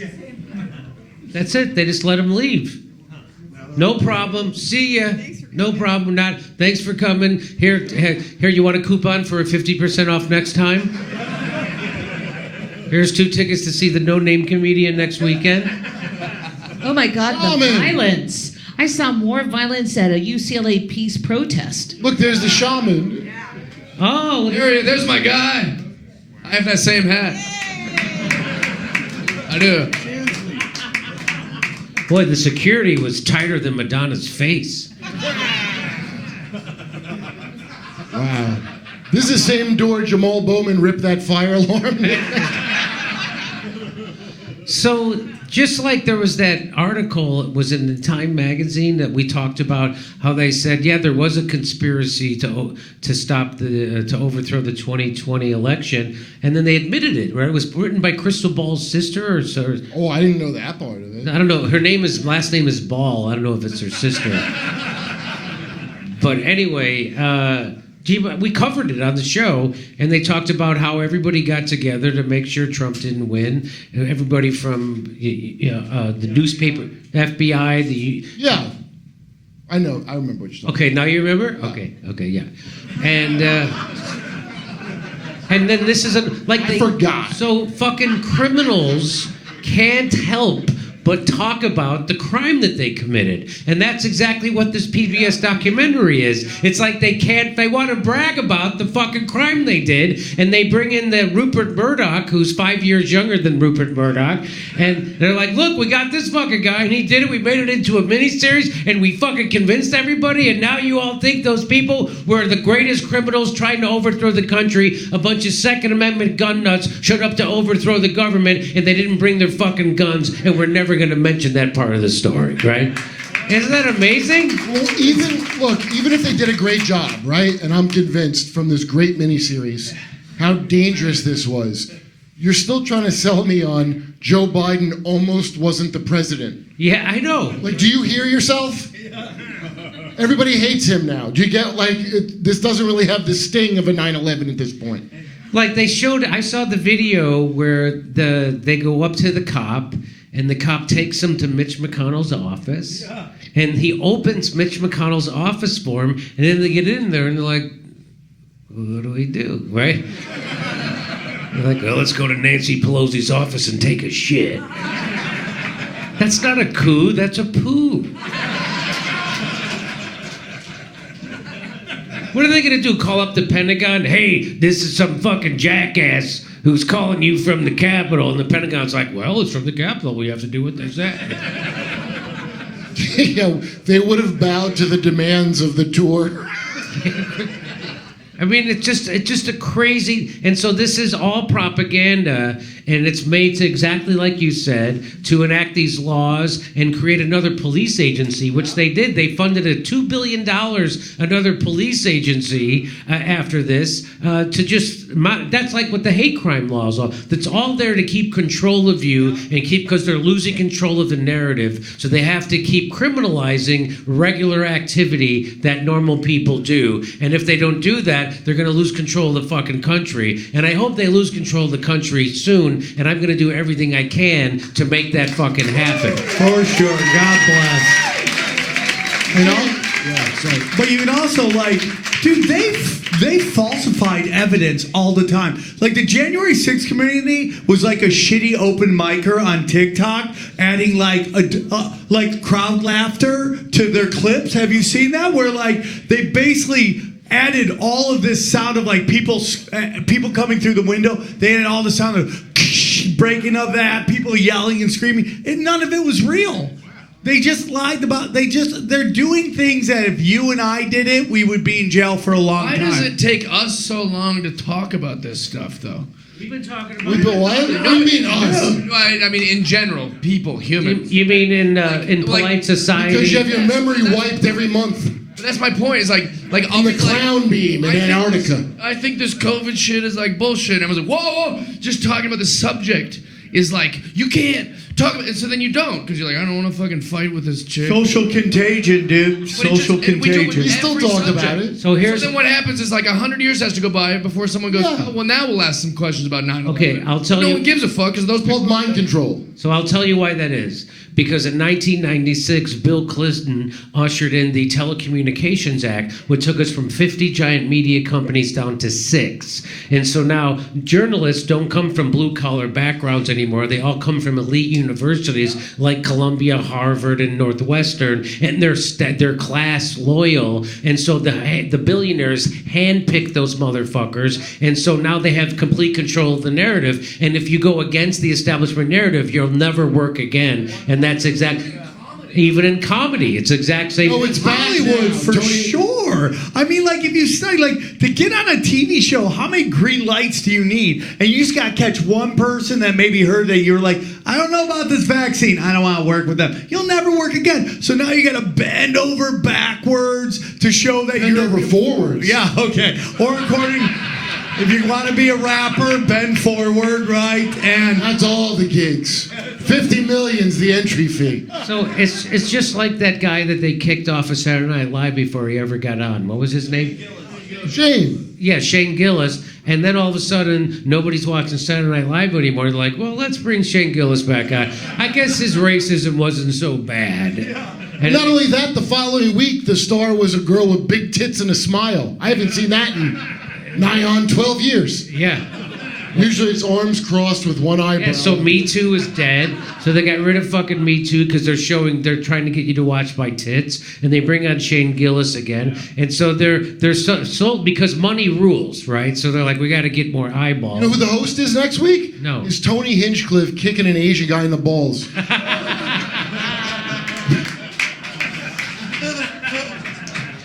So this is for Kung Flu, he says. He's roasting his balls with his shoe, all right? So people don't know, if you don't know Tony Hinchcliffe, he got canceled because somebody selectively edited a video of him doing some things that they called was anti-Asian humor. But what they didn't show you was the comedian in front of him who did all this comedy that he was responding to, and that's what made it funny. But they only showed you that one part. He lost his agent because of that. He got kicked out of Hollywood. And guess who they just invited back to do that fucking Tom Brady roast? It was Tony Hinchcliffe. Cover of Variety. He got the cover of Variety. 'Cause now they're like, okay, we need comedy back again because nobody gives a fucking shit about this woke bullshit comedy anymore. People are sick of it. We're gonna let them come back in so people watch us again. And so that's where we're at right now in comedy, actually. So I'm still radioactive in Hollywood, but in case you're not sure. Okay. So if you go to my Twitter feed and it says Zionists are Nazis, I'm not gonna get fucking. There's nobody in Hollywood that's gonna take me. Okay? But you're on the right side of history, dude, and that's all that really matters. That's like heaven for atheists. And so here, I got the wrong jokes. Hold on.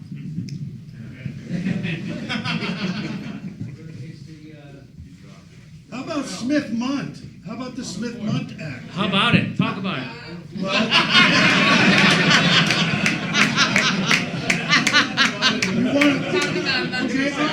You want to know why this is all happening? Obama legalized propaganda. Yes. Yeah, we covered that on the show, sir. Guess what? It wasn't new. They were doing it the whole time. But what they do is upset by it as well. But now it's legal. Yeah, now they just don't have to worry It's like about torture. You know, it's like, yeah, oh yeah. Of now course we're going to torture, but then you make it legal. hide it.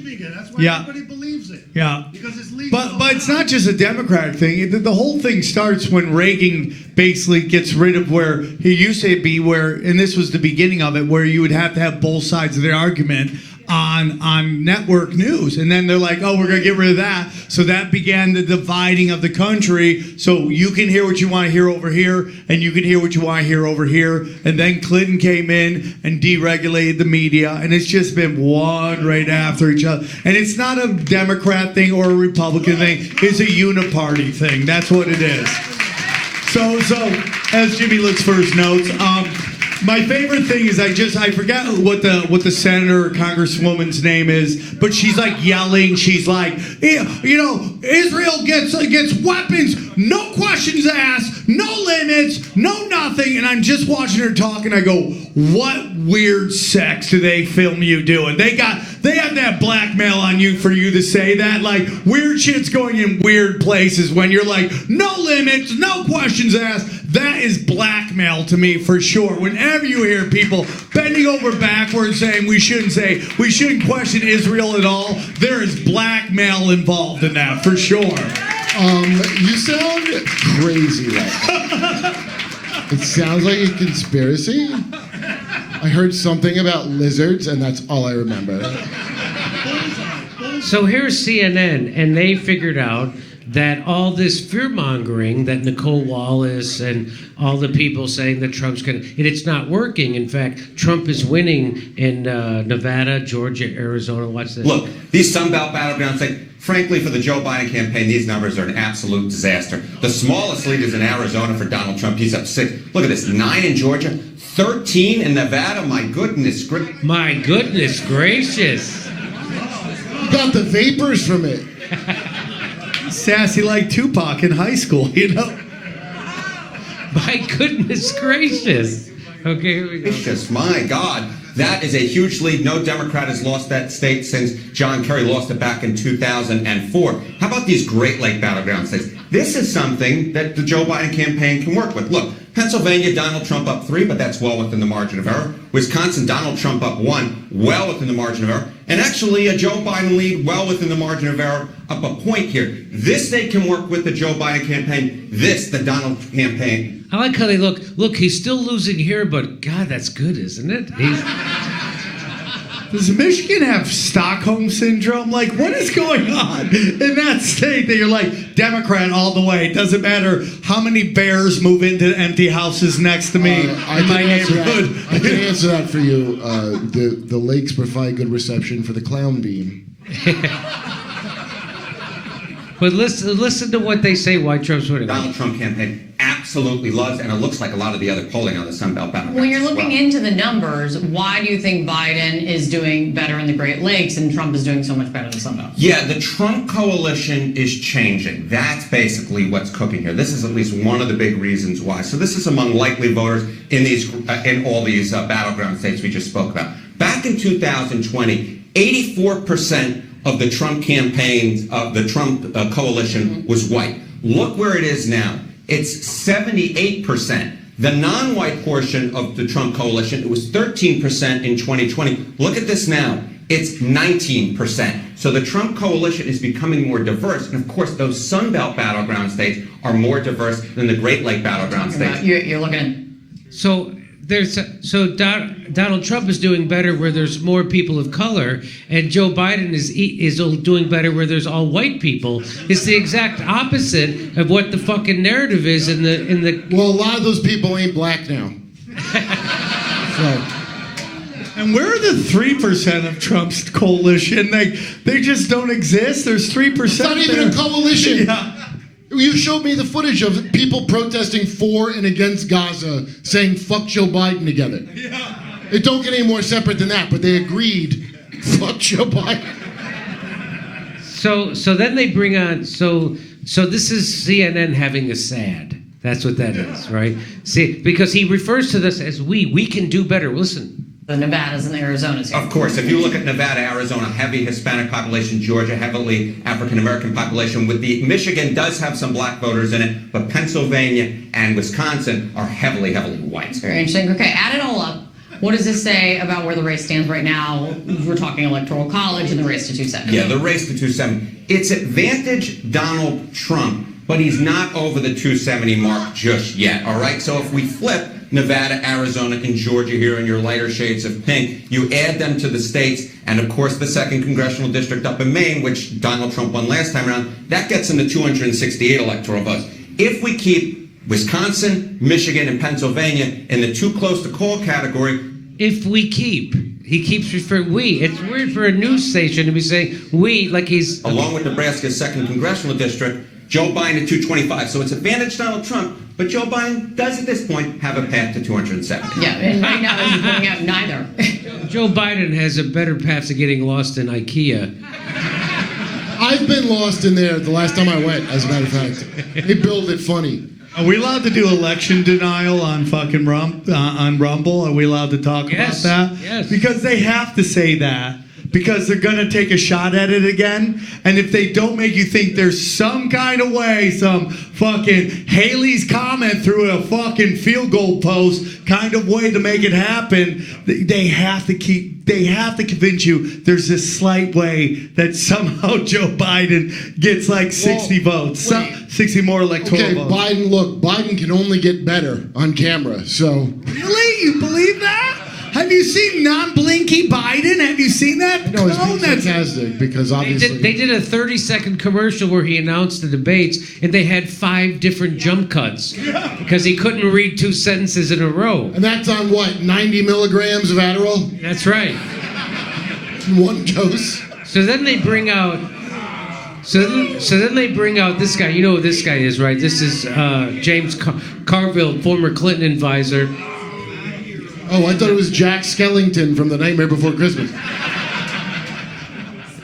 By the way, talk about dressing for success. Am I right? He's gonna shed that shirt like a snake. What is that shirt? He hasn't washed that shirt since 1999. That's what that is. He's been down in the bayou catching frogs. Yeah, that's definitely in his teeth. Mardi Gras shirt for sure. What if I go through my hamper and pick out a shirt I haven't? Anyway, so he just unhinged his jaw and swallowed someone's dog whole before this. So they're just admitting that all the fear mongering that they're doing about Donald Trump isn't working. And let's listen. What the fuck you want to say? It's going the wrong way. It's not working. Everything that we're throwing is spaghetti at a wall, and none of it is sticking, me included. And it's hard when you start in your 80th year, and you know, like anybody else, I have an opinion of myself. And the opinion I've come to is, I don't matter. It doesn't matter. You can prepare, you can be on TV, you can write pieces, you can have a YouTube channel, you can have a podcast, and nothing. And, you know, we gotta like try to think of something different. Because what we're doing is really not working. Wait, what? Okay, wait, Jimmy. Just wandered off. That's his pep talk. He just announced, first of all, number one, he just announced that he's transitioning. No, but dude, what happened to It's the Economy, stupid? The thing you made up. Think he made up. Think of your greatest hit. It's the Economy, stupid. Try to do something with that. And it's like nothing's working. When we say Trump's going to take away your democracy, it doesn't work. When we say his followers are insurrectionists, it doesn't work. When we try to say that he is going to end journalism, it doesn't work. And nothing works. I mean, if it gets any worse, we're going to actually have to have a platform that helps people, and that's going to be horrible. I might as well revert to my full serpent form and go back to the fourth dimension.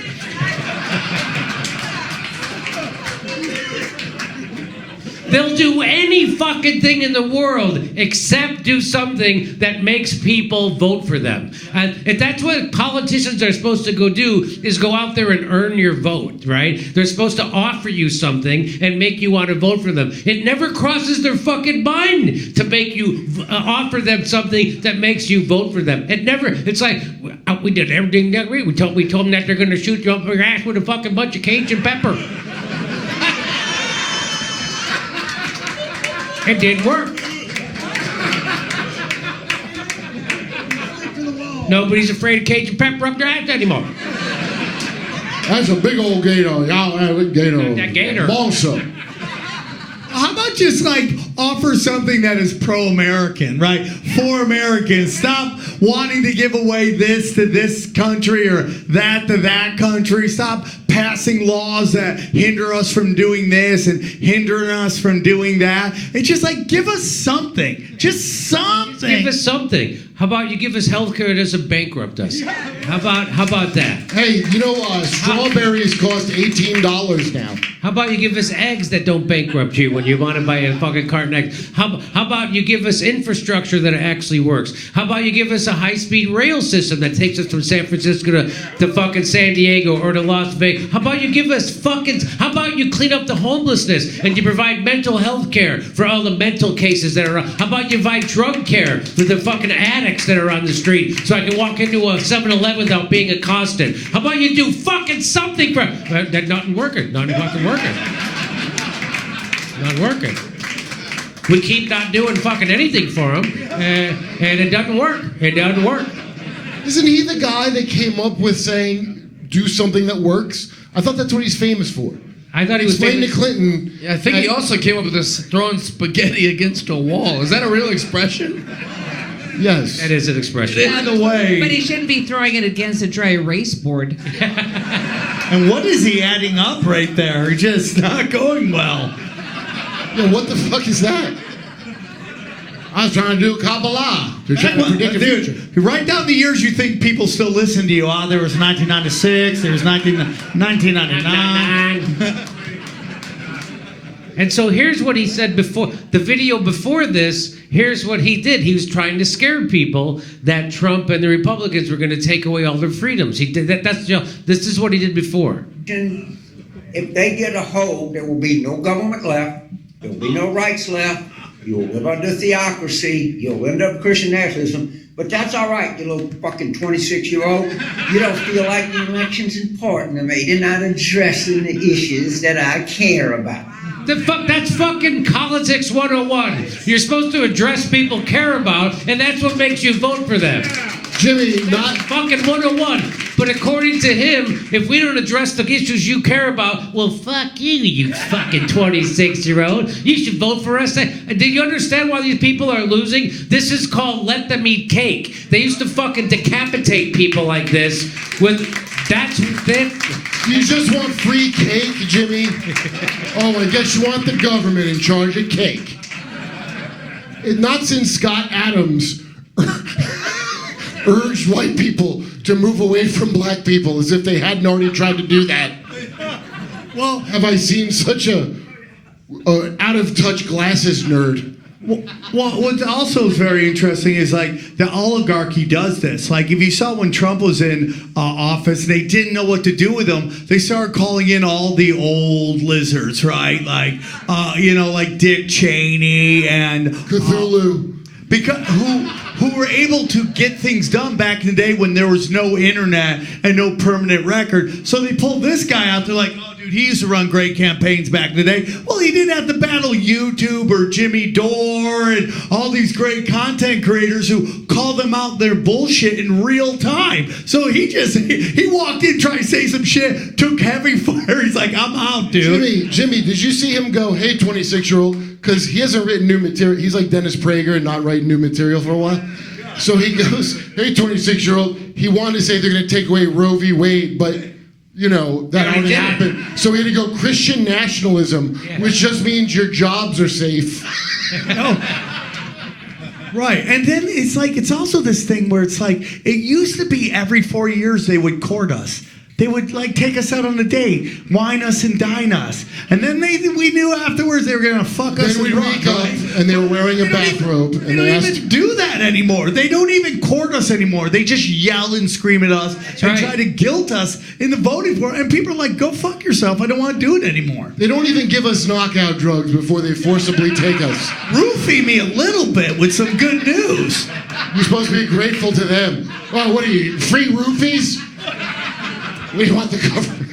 I mean, the core of being a lefty is that you were going to do things for workers and you were going to make life... You mean races? And they won't fucking do that. If they did that, they would be fucking crushing it, right? If they actually made people's lives better and workers were making more money and people's economy were better and they could afford things and people could afford like if Joe Biden, they came up with hey, I have an idea to make it affordable for the new generation to afford houses, they would be like, holy fuck, that doesn't even enter their fucking mind. There's too many people. They're killing the rainforest. Those liberals. That's the liberals I missed. Those are the liberals that I grew up with. Liberal I used Those to be. liberals don't exist anymore. Those liberals are like us, and we're called right-wingers now because we actually want to help workers and we want to help regular people afford life and have things that don't bankrupt them. Well, you're supposed to want to put them down humanely. Yeah. That's what you're supposed to want. Yeah. There's too many gross people. We need to humanely make them stop. Isn't it amazing to you that how they could make traditional liberalism into right wing? Hitler made socialism into Nazism. It's doable. What I've talked about how they used to be pro-choice. But during COVID, they stopped being pro-choice because it's not your choice. And you've got to be forced to take it. It used to be a liberal idea to question big government's things. That's right. My liberal parents were like, we don't trust big pharma. We don't trust all these things. And now they're like, what are you, some sort of hick? You don't trust big pharma? You're like, no. No. They never said pro-abortion ever. Pro-abortion was how you'd smear a pro-choice person. That's how you would smear. And now we're not pro-choice. And so now when you watch CNN or MSNBC, these people go on who used to say we're pro-choice. Even people like Justin Trudeau, who used to say that they were pro-choice and for a woman's right to choose. They don't say that anymore. They go, we're pro-abortion. Nobody's fucking pro-abortion, right? Well, they are. That's what you call something that you fucking hate. Like, oh, I saw that movie. It was a fucking abortion. You don't fucking call something you like an abortion. No one skips to the abortion clinic. Like, right. Hey, well, you know how abortion day. You know how Hitler... Hey, you got your abortion, high five. Nobody fucking does that. No, they did it in 2012. It was called #shout your abortion. And you're supposed to No. That happened? Yes. Wow, I missed that. Well, I didn't. Kurt hangs out in open mics and listens. No, that was all over the fucking dumb shit media. Apparently I wasn't. As soon as feminism became a thing, now thank you trans for destroying feminism, but when feminism was height in 2012, They go, we need a movement. Shout your abortion. Are you kidding me? No. What? I can't. What? That's the thing. You can't tell it. Without the article, it sounds like you're making it up. Well, you know what? You thought CRT was made up. You know what? I'm feeling kind of close to the audience. Not really. But I woke up this morning and I had a stomach ache and I was like, oh, better go get an abortion. We'll shout it. No, well, I can. I swear to God. Who am I Shout kidding? your abortion. These The things are problem sad. is there's no money in being an old school liberal. And that's why these guys have moved into progressivism. And what progressivism is just virtue signaling for gays and poors and minorities or whatever the protected class you want it to be at that time. And in reality, you're just sucking up to corporations because that's all the money. It's Hollywood, it's Washington, D.C. They just suck up to the corporations and they want to get that money. I don't know a lot of true liberals who want to run for politics. Most of the liberals I know want to work on a local level, at a city level, work at the local soup kitchen, work with homeless people. They don't want to, hey, vote for me so I can get into Washington. And then as soon as I get there, I realize that the game is rigged and I have to play ball if I want to stay. So I don't. That's what happens. You sound like a QAnon. All right, so this was an interesting. They had a panel talking about Gaza and the Israel conflict, right?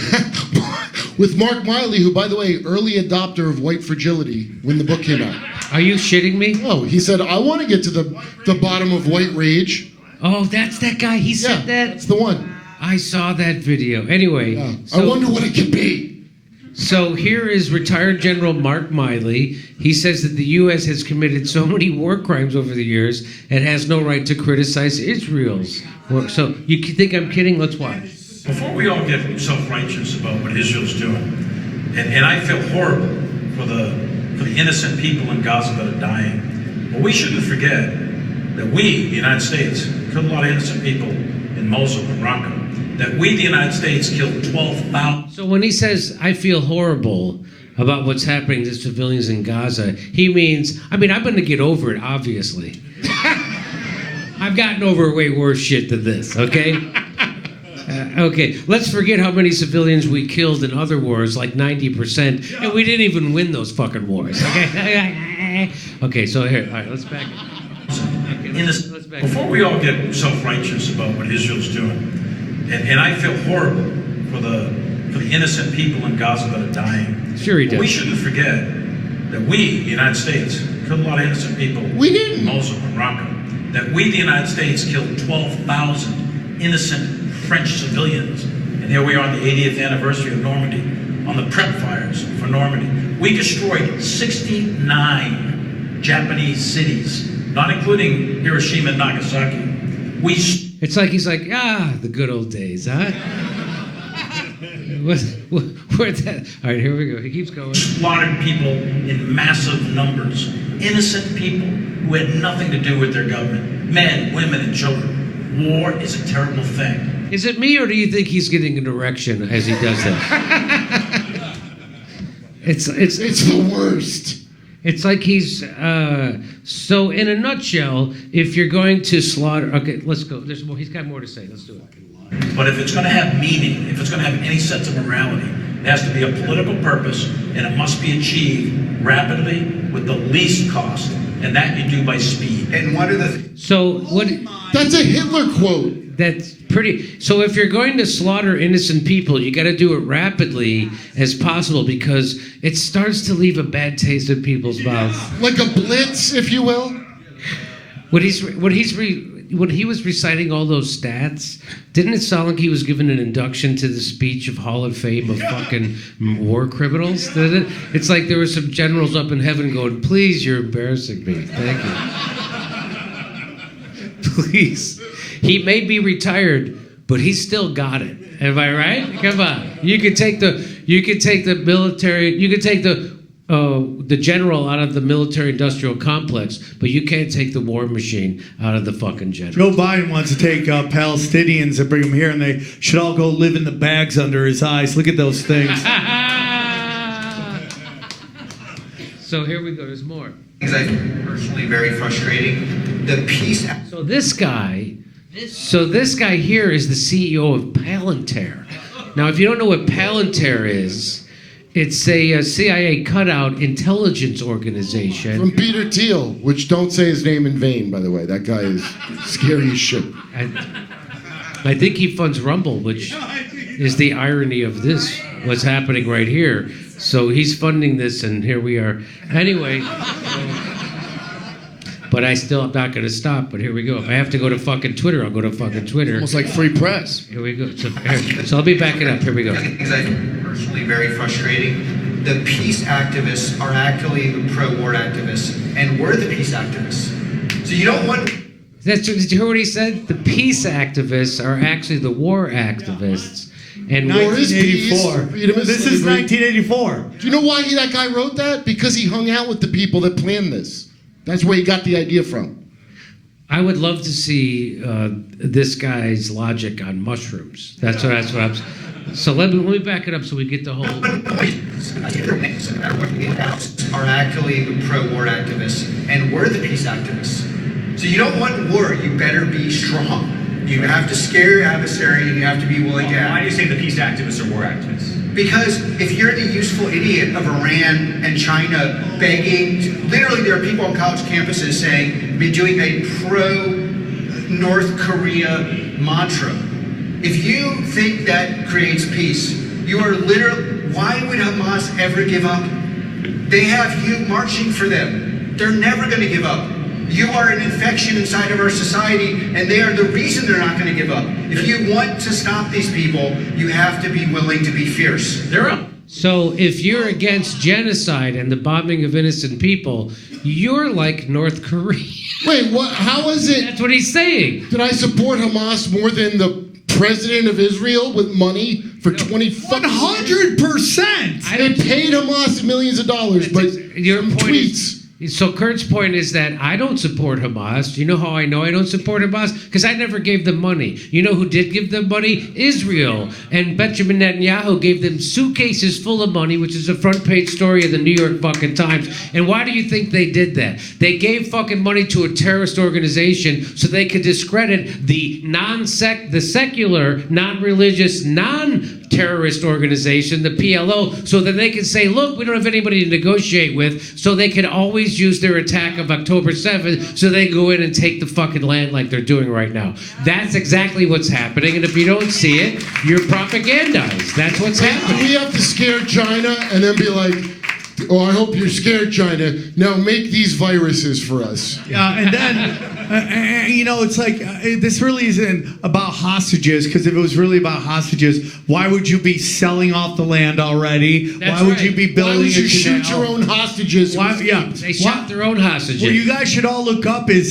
this Israeli EFT. It's called MCSI or MSCI, and it was shorted on the Israeli stock exchange. The minute it was set for right when the October 7th attack was supposed to happen, and it ended right when the attack was over.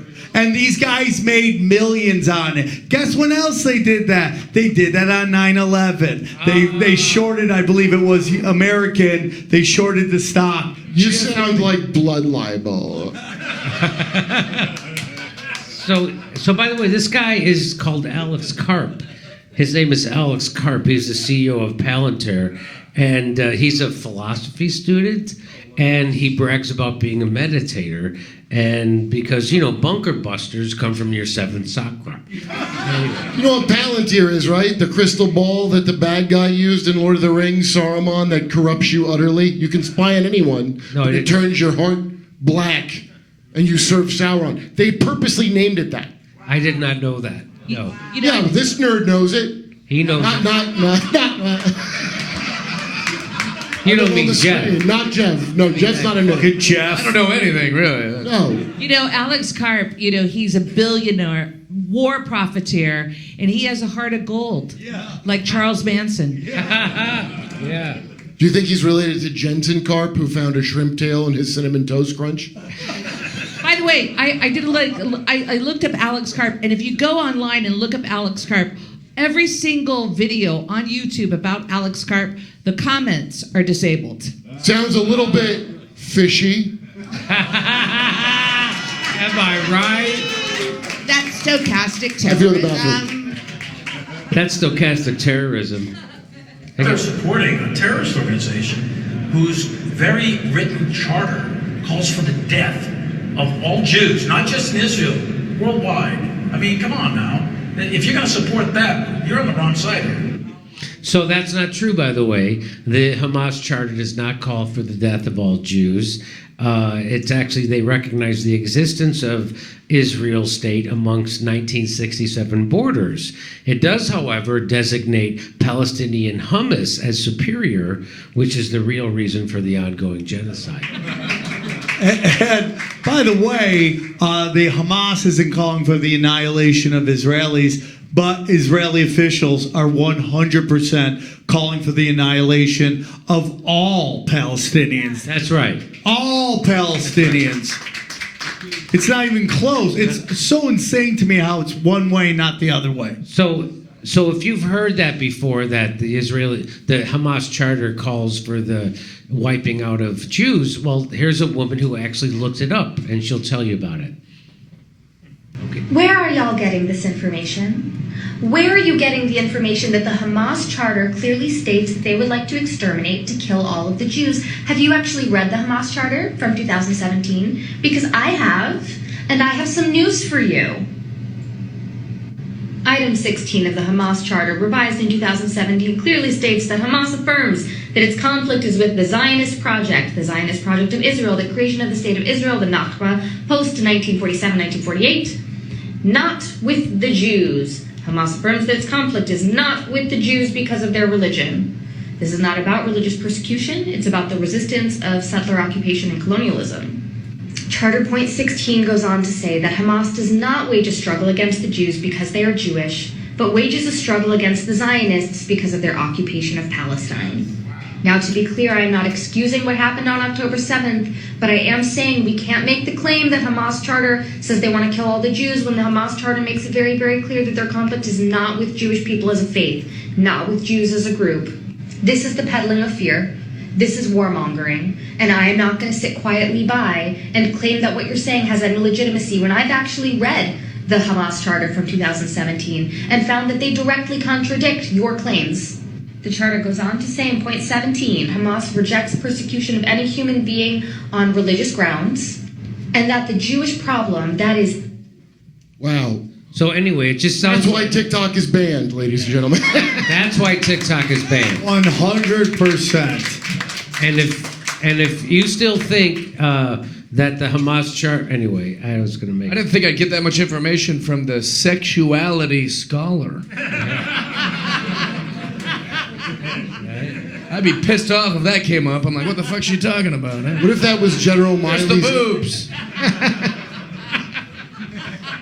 Oh, by the way, so this guy makes a great point. He says the first speaker, which is General Miley, he fails to recognize that the Geneva Convention was instituted after the slaughter of World War II to make sure that it doesn't fucking happen again. So when he says that, oh, we did all this shit in World War II, yeah, that's right, then we had the Geneva Convention, so we don't fucking do that shit anymore. That's the whole point of that. Also, we didn't drop those bombs on Hiroshima at the very start of the war. It was after a long time. Yeah, that's right. He's arguing the way like my niece argues. It's just like to look at something old and go, well, but like every country has blood on their hands, so just reference like a thing and go like, well, actually, if we're gonna be self-righteous about our things, it's like we should look at our. It's like shut the fuck up. You have an obligation to pick the lesser of two evils. Okay. So now if you think that the college protests don't have an effect, which they do, and how do you know they have an effect? Is because of the overreaction of the establishment. If they didn't have an effect, they would fucking let them go on forever and ever. But the fact that the mayors of all these cities call in the cops and go crack their fucking heads and get rid of them means that they're having a real effect. And what is that effect? Well, the CEO of Palantir, the CIA cutout, is going to tell you what the effect that they're having. Here it is. I think is a often overlooked part of this battle is we kind of just think these things that are happening across college campuses especially are like a sideshow. No, they are the show. Because if we lose the intellectual debate, you will not be able to deploy any army in the West ever. Oh no. So there you go. Because if they lose the intellectual debate, they'll never be able to do warmongering ever fucking again. But that would be good if that was true. Yeah. It doesn't matter. They've already lost the intellectual debate. And believe me, they're going to keep deploying fucking armies all over the goddamn place. But that's what they're afraid of. That's exactly why it's important that those college students stand up and protest this shit. And the idea that the college students don't know what they're protesting is also bullshit. Of course they do know what they're protesting. And it's like, as Mike McRae said, well, if they did know what they were protesting, that would make them right. And we can't have that fucking happen. Why the hell are you paying for college if you don't know what you're protesting? That's right. So I don't know how you call slaughtering people winning the intellectual battle, right?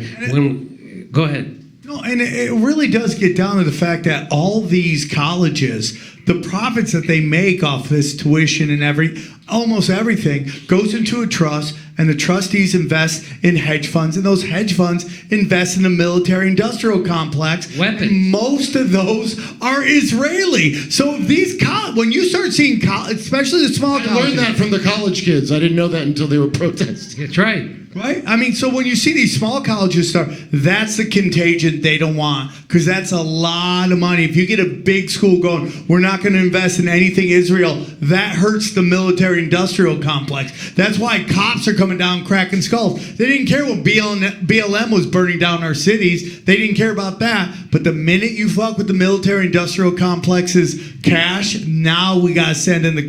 That's exactly... They were literally burning down police stations. And they didn't give a fuck. That's what the Ivy League is, installed to make the managerial class for the peasants. It's always been the military-industrial.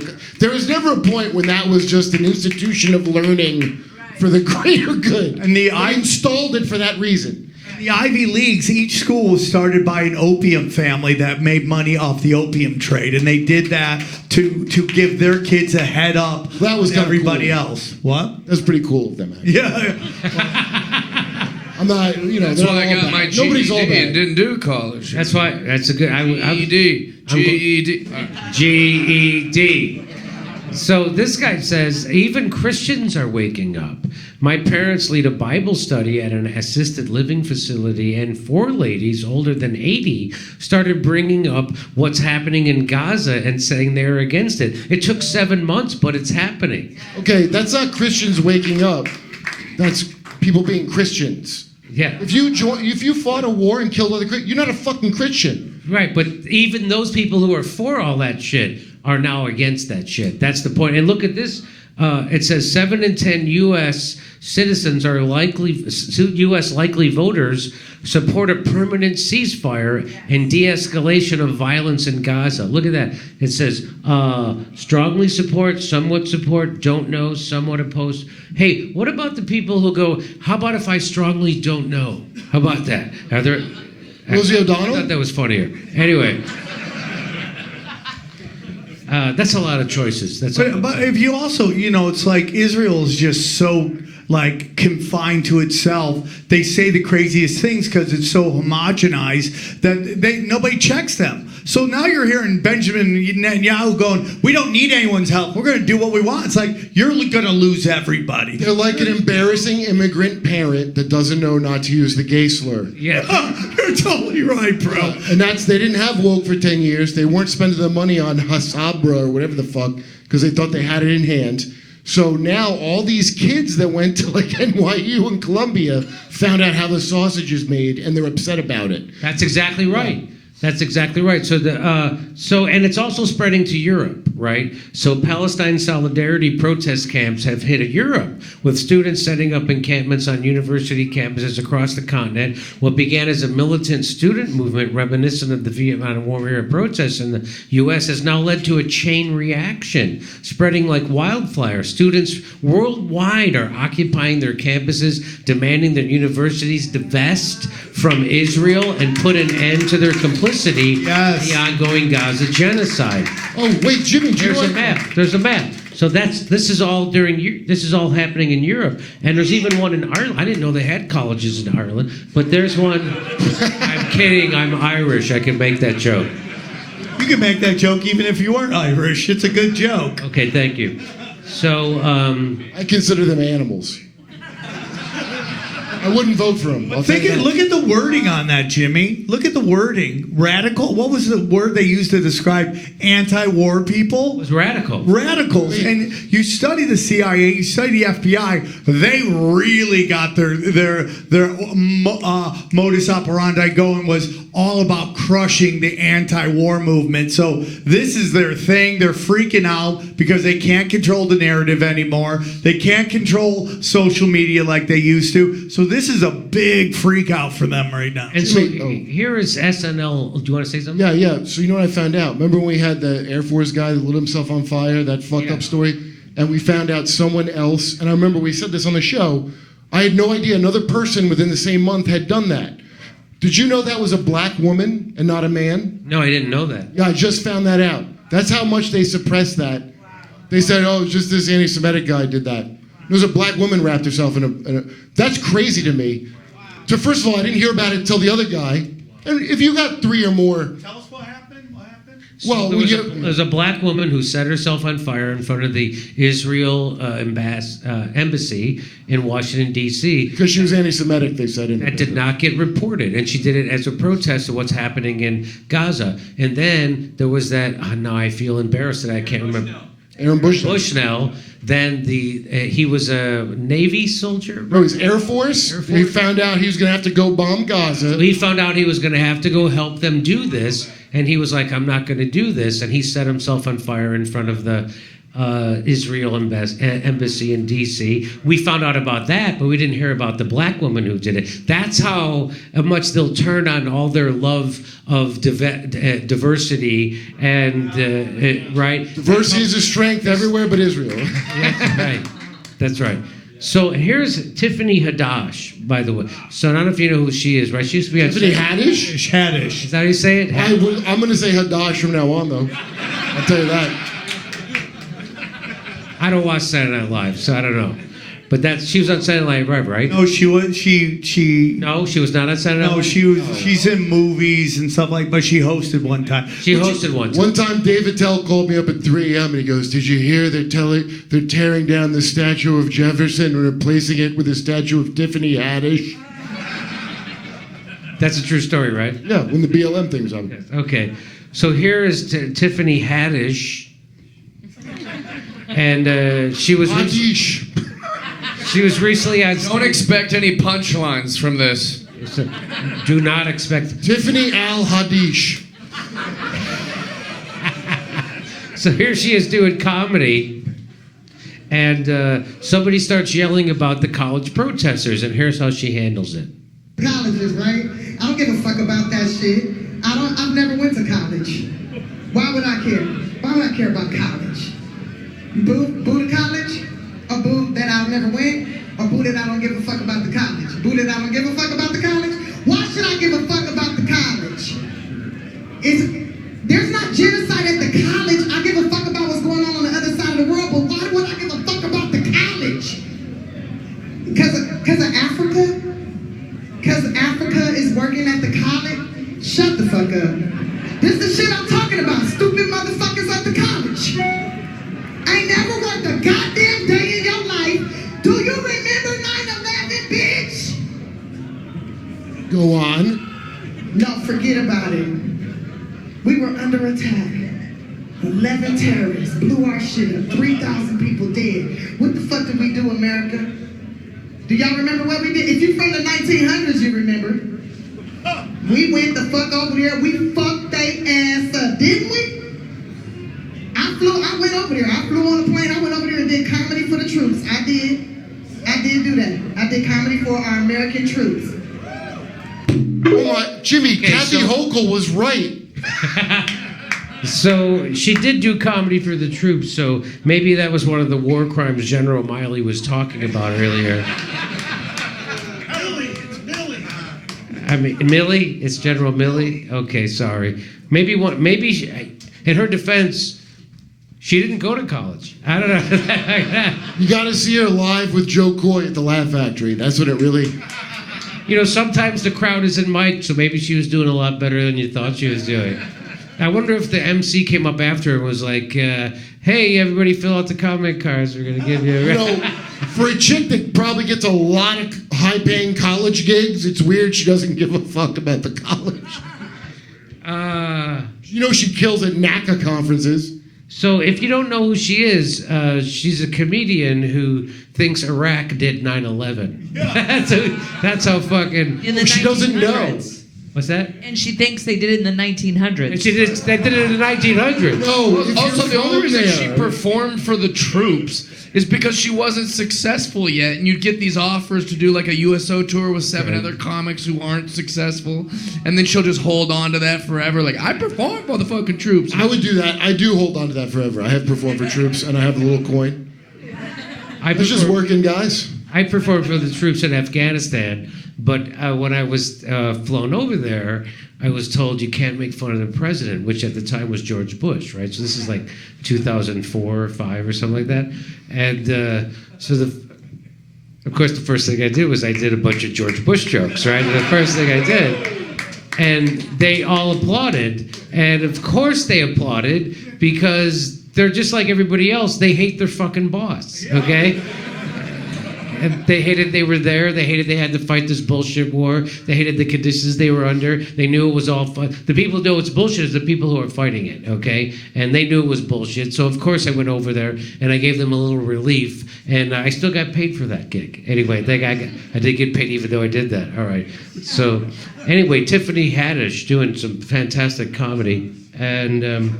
I have to say, the audience deserved it for going to a Tiffany Haddish show. I don't. Who the fuck goes to a Tiffany Haddish? I don't feel bad. I mean, I actually know Tiffany. I've known her since she was young. I feel bad for her. It's just. Hey, I'm sure she's cool, but you paid money to see her do stand-up comedy. That's not a cool. She ain't ready. She ain't ready. No, everything I've seen of Tiffany Haddish is abominable, and I'm sure if Brendan Schwab gets a lot of flack, but for some reason Tiffany Haddish gets a lot. She can't MMA fight. Okay, but if you want to know what the Gaza war is really about, here it is. This is Haaretz. This is a Jewish news organization, and they tweeted out, Netanyahu government ministers joined the far-right march to Gaza, demanding resettlement of the Strip and Palestinians' expulsion. So they want to get those people out of the fucking... That's what this has always been about, this idea that they're fighting Hamas when they're funding Hamas. That was always a pretext for they could go up and do this because they want that land for many reasons. One of them is there's $500 billion worth of oil and gas underneath fucking Gaza and off the coast of the West Bank. That's one of the reasons, okay? So that's... They're Amalek, so it's okay. I don't know what... Because they're the Amalekites. Okay. It's like when Japan kept surrendering and we didn't want to hear it because we really just wanted to drop that bomb to see how it worked out. And they worked really good. Okay, keep talking. And it scared Stalin so bad that we never had to worry about nukes ever again. So here is everyone's favorite Hillary Clinton. The conspiracy that it's Lindsey Graham in a wig? Because that was said in the comments. Steph read it, and now I dismissed it, but now I don't know. I feel good that I'm doing this literally a block or two down the street from the Hollywood Improv, where every fucking comedian there adores her and hates me for telling people the truth about her. She's an ambitious woman that did what she had to. That's right. Which is cover up some rapes. And murders. So they asked her about the Gaza conflict, and here's what she had to say. First of all, I have had many conversations, as you have had, with a lot of young people over the last many months now. And you're right, they don't know very much at all about the history. As I drank their blood. Really? The kids at elite institutions don't know the history? Really? Then why does it cost so fucking much money to go there And they don't even know about Clinton era history. They don't even know about that. Recent history. That's what's just recent. Okay, here she goes on. Of the Middle East, or frankly about history in many areas of the world, including in our own country. But with respect to the Middle East, they don't know that under the bringing together of the Israelis and the Palestinians by my husband, the then Israeli Prime Minister Ehud Barak, the then head of the Palestinian Liberation Organization, then the Palestinian Authority, Yasser Arafat.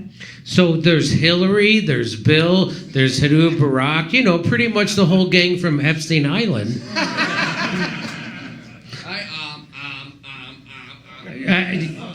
Yeah, geez, so many ums. Here we go. Sign the Epstein Accords while eating a baby. Hey, college kids might be ignorant of history, Hillary, but they're not ignorant of technology, so they can Google every fucking lie you're telling right now, okay? Which is what I encourage them to do. Here we go. An offer was made to the Palestinians for a state on 96% of the existing territory occupied by the Palestinians, with 4% of Israel to be given to reach 100% of the amount of territory that was hoped for.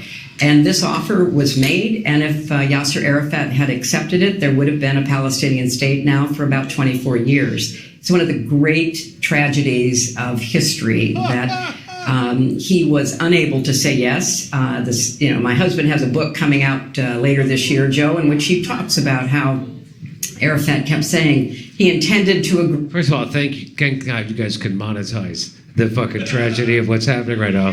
But here we go. He wanted to agree, but he was, as you rightly point out, pretty sure he'd be killed because, Sadat was killed by extremists when he made peace with Israel. Our dear, dear friend, Yitzhak Rabin, was killed by a radical Israeli when he was pursuing the two-state solution. So this is a very important piece of history to understand if you're going to take any kind of position with respect to what's going on right now. And there's much more. Well, the weird thing is the person who contradicts her turns out to be Bill Clinton himself. Bill Clinton says Netanyahu killed the peace process. Who's to blame for the continued failure of the Middle East peace process? Well, former President Bill Clinton said today that it is Israeli Prime Minister Benjamin Netanyahu whose government moved the goalpost upon taking power and whose rise represents a key reason there has been no Israeli-Palestinian peace deal. Clinton is so that's who contradicts her. So they just want to rewrite history. And just Aaron Mate, by the way, has said that the deal Aaron Mate, everybody loves Aaron Mate. Jew Aaron Mate. Jew Aaron Mate says the deal he offered Palestinians would not have given them 96 to 97% of the West Bank. It would have given Israel all of its major West Bank settlement blocks, making a Palestinian state there impossible. He says Palestinians would have gotten compensating land in Israel. He omits that he proposed giving Palestinians 1% of Israel land in exchange for Israel taking 9% of the West Bank, a ratio in Israel's favor of 9-1. Well, that's because they're good Jew negotiators. That's what I say. Anyway, also, the Palestinians' land that Israel wanted to steal was far more valuable, containing West Bank's key water reserves. And this is all confirmed by U.S. negotiator Robert Malley in his book and a veteran Israeli negotiator, Ron Pundak. So this is not fucking debatable, but what happens on MSNBC is Hillary Clinton and the Zionists are allowed to go on and fucking lie over and over and over, and they'll never bring on someone like Aaron Mate or even Bill Clinton to push back against those fucking bullshit lies, because that's what you have to do to be a Zionist. You have to fucking lie constantly, and that's what they do in Zionism. Whoa, Jimmy, before you get on your high horse, we murdered a lot of people too. Yeah, it makes sense that Israel was getting 9-1. They tend to love those numbers, you know what I'm saying? So let me that sounds like an anti-Semitic trope, but let me Well, let me just show you a video here. So this is when that same argument that Hillary Clinton just made on MSNBC, she made it on Joe Scarborough's show. That same argument that they were offered a peace deal and they fucking turned it down, and that's why we have to slaughter their children. So this was made before. Or is hell, Jimmy? This was made before by Joe Scarborough, and who did he make it to? He made it to Zbigniew Brzezinski, who is his current wife's father, right? So this is before they were married. He said the same shit to Zbigniew Brzezinski. Zbigniew. What is it? Zbigniew Brzezinski. Whatever the fuck that name is. I didn't know. I thought you got it right. You guys sound really anti-Semitic. It sounds good. Zbigniew. He just goes to big. That sounds good. Zavinsky. Anyway. Hey, look, I just want to pork your daughters, Zbigniew. So here's what Zbigniew had to say to Joe Scarborough when Joe Scarborough made this exact same argument. Watch this. Brzezinski. You and I both know Bill Clinton gave Arafat and the Palestinians everything you they could have wanted. Such a stunningly superficial knowledge of what went on that it's almost embarrassing to listen to you. Oh, is it? If you were to look more closely at what happened in the Clinton Camp David discussions, you would know that we have just said is absolutely wrong. There were all sorts of provisions and catches to the so-called proposal, and it wasn't rejected. The negotiations went on in Taba, and then there were elections in Israel, and Sharon came in, and everything got aborted. In the last 8 years, we had a policy in which we have proclaimed an interest in peace. Condi Rice has traveled 16 times in 21 months to the region, proclaiming, you must do this, you must do that, but the United States never exerted itself.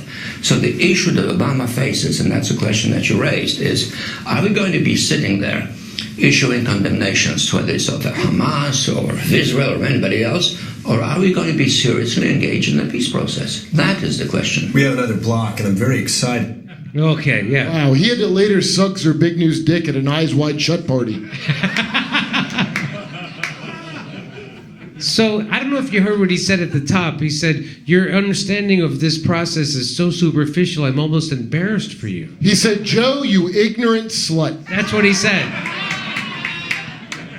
And that guy is a piece of shit, by the way. It's amazing. Shit. But even him, he could put... Dude, you see, Kissinger sounds reasonable. The pieces of shit of history are like good people compared to these fuckers we got now. Compared to the people we have now. That's right. So, but it was funnier than the Tiffany Haddish clip. That's fair. That is fair.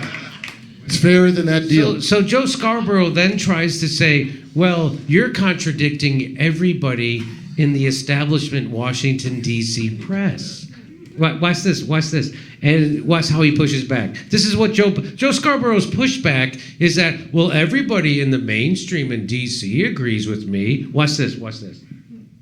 You and I both know Bill Clinton gave Arafat and the Palestinians everything they could have wanted. Such a stunningly superficial knowledge of... I get the fucking same clip twice. God damn it, I don't have the other one. But the other one would have been even more fun. Did Zbigniew go, please do not impregnate my daughter with a slow baby?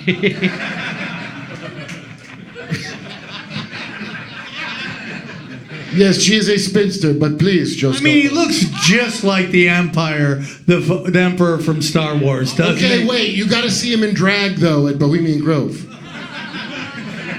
Okay. But let's let him say you're superficial. It went on, it's almost embarrassing to listen to you. It's almost embarrassing to listen to. By almost, I mean it is embarrassing. That's my favorite part. All right, so let's go. We gotta end. What is real crazy is that how much Bill Clinton worked really hard for Israel that just had blackmailed him with the Monica Lewinsky stuff. That's all coming out right now. Probably worse than that. Yeah. So it's like Ehud Barak is an Epstein Island guy. You notice all the Epstein Island people around that time, or right when that peace deal fell through? So you're telling me that Israel blackmailed Bill Clinton with the Monica Lewinsky shit? Yeah. So why did that come out then? It has come out. No, I'm saying it came out in real time, like in 1999. It happened. I think they had multiple. Well, because because anything with Israel back in the day got just shut down. Nobody, any story that Mossad was blackmailing our president with fat chicks, suddenly everything gets real quiet, right? So what did Bill Clinton do to make them expose that blackmail? Why did they? Well, they were recording his phone calls, and he was phone sexing with her and saying some pretty shady shit. No, but why did they? So my point is, the point of blackmail is you keep it hidden. So why did they expose it, right? So that's the question. That's a tough question. Oh, so why did they let Monica Lewinsky come out that all that was happening? Yeah, why did, well, now you're getting into even deeper stuff. I'll tell you why. The same humiliation rituals and stuff like that. The same reason Diddy's domestic violence video came out, not his other crazier videos. It's like, we could just do this with this. If we bring out the real shit, you're in big trouble. Oh, is that what that was? You don't think they have multiple tapes of Clinton doing crazy shit? There's levels of this shit. That's my opinion. Okay, so now here's a Harvard Jewish guy who's a graduate student of Harvard, and he's going to tell you how the Jewish students are really the ones who are feeling the heat from this Gaza conflict. Ready? Here we go. Reb Royer's youngest daughter, my great-great-aunt, vividly recalls praying from the Book of Psalms while her father was arrested by the Nazi Gestapo, and their historic Breuer synagogue in Frankfurt completely burnt to the ground on the night of Kristallnacht. As one of the very last Jews to flee Nazi persecution in Germany, my family found home in the United States of America, where they were able to rebuild and sustain their Jewish identity. My story of anti-Semitism, therefore, is deeply painful, and it is deeply personal. Members, Kristallnacht did not begin with burning books or broken windows. Kristallnacht did not begin with destroyed synagogues nor expulsions. Kristallnacht began with the acceptance, the normalization, and the celebration of Jew hatred. Members of this committee, I appear before you with an urgent warning. The treatment of Jewish Americans on college campuses across this country, and in particular at Harvard University, is nothing short of a national emergency. It is blatantly anti-Semitic, it is frighteningly discriminatory, and it is deeply un-American. It's not that Jewish students don't feel safe at Harvard. Jewish students are not safe at Harvard. And until Harvard implements any type of accountability, responsibility, or policies to combat anti-Semitism, then all of these Jewish schools and synagogues and communities should not allow Harvard admission recruiters within 50 feet of their school or 50 feet of their child. It is completely unacceptable what Jews are facing at Harvard in 2024 in the United States of America. But I didn't know Harvard had a drama program. I'll tell you that. This video was not funnier than Tiffany Haddish's video. Boy, imagine the conclusions he jumped to knowing that Carl's Jr. logo is a yellow star. Huh? Am I right? Wow. Are they seeing live combat at Harvard? Yeah. It's exactly like he saw that it's just like the Kristallnik. Right? Isn't that what is this Kristallnik? That people on crystal meth aren't that fucking paranoid. Am I shitting? How about where Israel had nothing to do with any part of the story? You know, when you're begging Congress, talk about a first world problem. When you're begging Congress not to allow Harvard recruiters near your children. I mean, what the fuck? Just to be clear, he didn't feel safe at volleyball day camp. It's also crazy because, like, just before this, how long was it like any white conservative would go try to speak in a college and he'd just get ran off? Hollywood very much into the anti-white thing, you know, with the Dear White People on Netflix, and it was ran by a lot of ginos, Jews in name only, and like, listen, dude, my girlfriend's Jewish. I love her whole family. It's like I love Jews, but it's like this notion that it goes back to what you're talking about with the abortion thing. It's like if you're telling people to get a vaccine and they have no choice, it's very hard for them to defend you when it comes to the right to choose. It's the same thing with this. You're telling, Jews aren't safe on campus. That's been happening to white kids all the time. In Arizona, they had a no white people part of campus where white kids couldn't go and study. I mean, this has been happening forever, so it's very hard for me to get really upset about any of this. Wait, are you white? No, I'm Armenian, which is Caucasus Mountains, but I don't consider you white, but you know, I don't consider you white. I don't consider Jimmy white. He's Irish. This is Gingers are extra gross. Is this guy white? Well, this is. Yes, he is. This is very much like the axe murderer takes out a restraining order against a woman he's murdering. This happened in Dirty Harry. Right? That's what this He's is. like, he brutalized me. People are leaving. Okay, good night. Thanks for coming. Oh no, they're just sitting back down. Oh, look at that. They're not fucking leaving. We're bringing people It was the in. ginger comments. If he was any more of a ginger pussy, he'd be married to AOC. But they have to conflate Zionism with Judaism because that's the only way they can get. It's the only way. Well, that's the core of Shabbati and Frankism. Yeah, I don't know what that is, but I agree. Someone loved what you said right there, bro. Right. It's like fake Jews. Oh, is that Oh, are we talking Khazarians? No, don't get in that. All right, quit talking about shit I don't know what you're saying. Are you guys doing the shashabikaba? That now you That's the sound. bakabukva. That's really anti-Semitic, by the way. I know. So this guy says, here's a Jewish Columbia student who's pissed. He's pissed. This Jewish Columbia student is pissed. You want to hear about him being pissed off? Here he is. Jared, I'm a master's student at Columbia. I'm Jewish, and I'm pissed. Tell me why you're pissed. When thousands of Jewish people have come together over the past 6 months to say, not in our name, this is what we're talking about.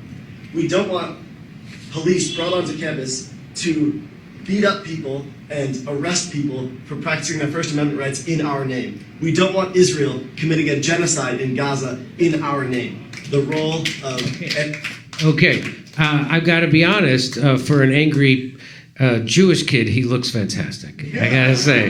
He'd never get a callback at Central Casting for angry Jew, okay? He definitely looks like a chosen person, for sure. I mean, if that's a mad Jew, no wonder Hamas feels emboldened. I thought that was Michael Cera.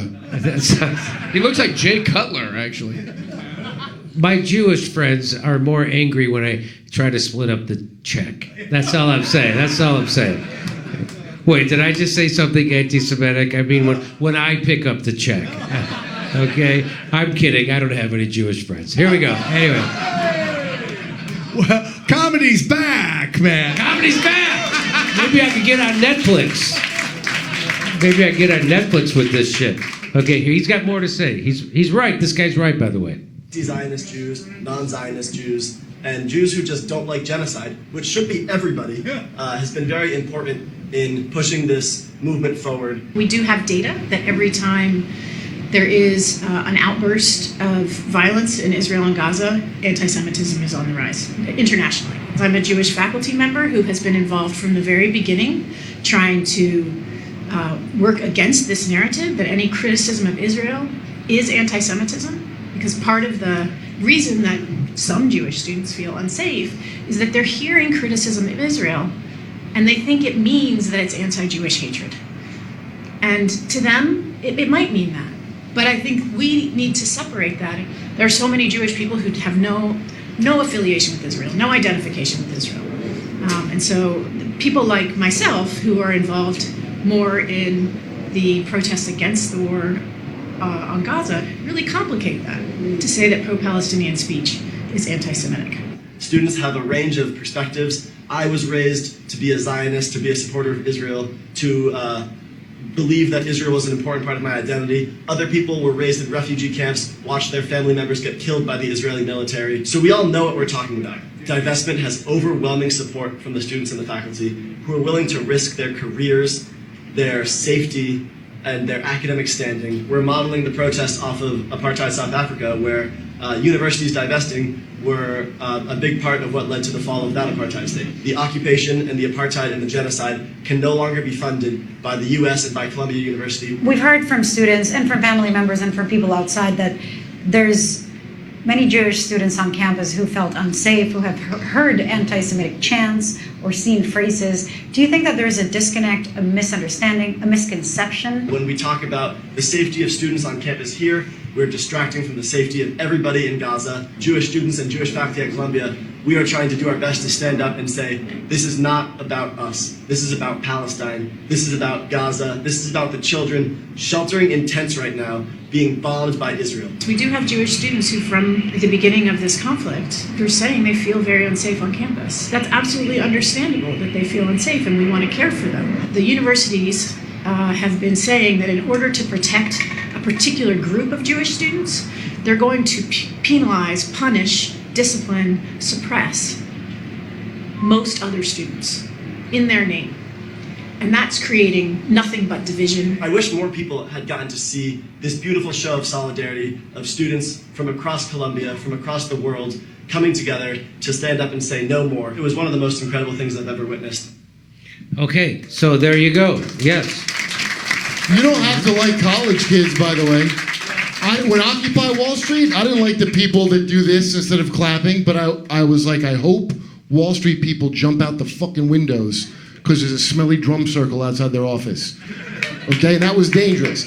And that's what this is. If you don't like college kids, that's who should be doing this to upset their parents who paid for the wing to scare them about their legacy. And I agree. And, you know, when they say that, oh, those kids don't even know what they're protesting, that kid seems to know what he's protesting, and he's Jewish, okay? So that just, because again, once again, if they did know what they were protesting, they'd be right, and you can't let them be right. So, by the way, the people who are actually violent aren't the pro-Palestinian protesters. Here's a snippet. I can't believe CNN reported this. Did you see this? There was a big video CNN did of how the pro-Israeli protesters came and started committing violence against the peaceful Palestinian. And here's just one little snippet of it. They centered it on this one guy. Let's watch. Among them, this man. He strikes a pro-Palestine protester with a long white pole and is part of a mob that pummels the man as he falls to the ground. He's seen in multiple videos wearing this white mask, striking the barriers, throwing objects into the encampment. Without his mask, we see who he is. 18-year-old Idan On of Beverly Hills, a senior at a local high school. Come inside to the kitchen. How do I get inside? I spoke with his mother. Hi there. Are you Sharon? Hi. How are you? Hi. Let me introduce us. She did not want to be on camera, but quickly identified her son from this picture at UCLA that night. She described in detail how her son found the mask and pole on the ground and said he was defending himself in this fight. On her Facebook page, Idan On's mother posted and circled a screen grab of her son from a local TV station. She wrote in Hebrew, Idan went to bully the Palestinian students in the tents at UCLA. Idan's mother and father proudly support Israel and defended their son's actions at UCLA, saying he is heading to Israel to join the IDF. After our interview, she texted to say Idan denies being at UCLA. So just a lesson to parents when bragging about your kid, never use the word bully. How about that? Okay. And so why is he so angry? This kid from Beverly Hills, maybe it's because Beverly Hills doesn't have a Jewish deli? I don't know. I think they do. Greenblatt's closed. That was the good one by me. So it did close? That was the better one. She also went on to tell CNN that her other son's a lawyer. So so go ahead, react. Go ahead. Well, it's just ingrained into them at a very small age. If you talk to like Jewish kids or your Jewish friends, they'll tell you the Holocaust is pounded into them. They're told by their grandparents and parents, have a kid for each of you, and then one for someone lost in the Holocaust. Wait. He found his white mask and stick on the ground like Jason Voorhees from Friday the 13th. Yeah. And then Jason's mom, I'm proud. He attacked those whores. But this is what they do. I mean, he's 17 years old. He lives in Beverly Hills. He should be the happiest person on the planet. But here he is committing violence. And it's kind of crazy when you're sitting there saying that, your people are tired of being the victims of violence. Then you come and commit violence. Yeah, well, try making one wisecrack about Armenians and see what they do. Well, Well, I hear about it for a while. You guys have tried to do that, right? Yeah. Hey, I gotta always look over my shoulder for a slow driving white BMW. I negotiate peace. But you did. You did negotiate peace with me. After Brian Vokey caused a problem. I think it's amazing that his mother is basically training him to be a brown shirt in a white mask, bullying others, and then only to take his mask off so he could be easily identified. Like fucking mean, crazy, and stupid. Like every fucking Zionist. He's gonna go to the IDF. They can't do nothing. It's just amazing, right? And in her circles, she's actually saying she's proud of this, right? Yes. Like she's bragging to her friends. He went there and just heard peaceful protest. Unbelievable. Well, you gotta understand, they live in a disadvantaged ghetto called Beverly Hills. I'm proud of my son who doesn't even know how masks work. I like how he says he was only protecting himself, and we all know the best form of protection is to wear a Casper the Ghost costume from 6th grade, right? He actually dressed up like what Jussie Smollett lied about. All right, so we should probably end the show now, but I have one thing I want to show you. Fuck Bill Maher. Oh, this. So it's convenient to be pro kids. It's easy to say don't kill kids. I mean, not for me. I hate kids.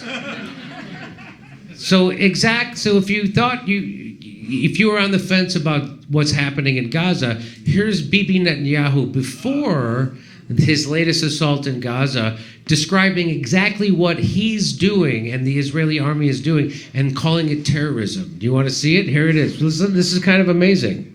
What terrorists do is target the innocent deliberately. And therefore, my definition of terrorism is the systematic and deliberate attack, the murder, maiming, and menacing of innocents, civilians, for political goals. You can tell a lot about terrorists, but what happens when they come to power? Those who fight for freedom and come to power do not impose terrorism. Those who do, who fight in terroristic means, end up as being masters of terrorist states. Philly zone. So civilians can't be innocent because Palestinian children, they're not. He's talking about himself. Oh, okay. No, he's talking about what he's doing.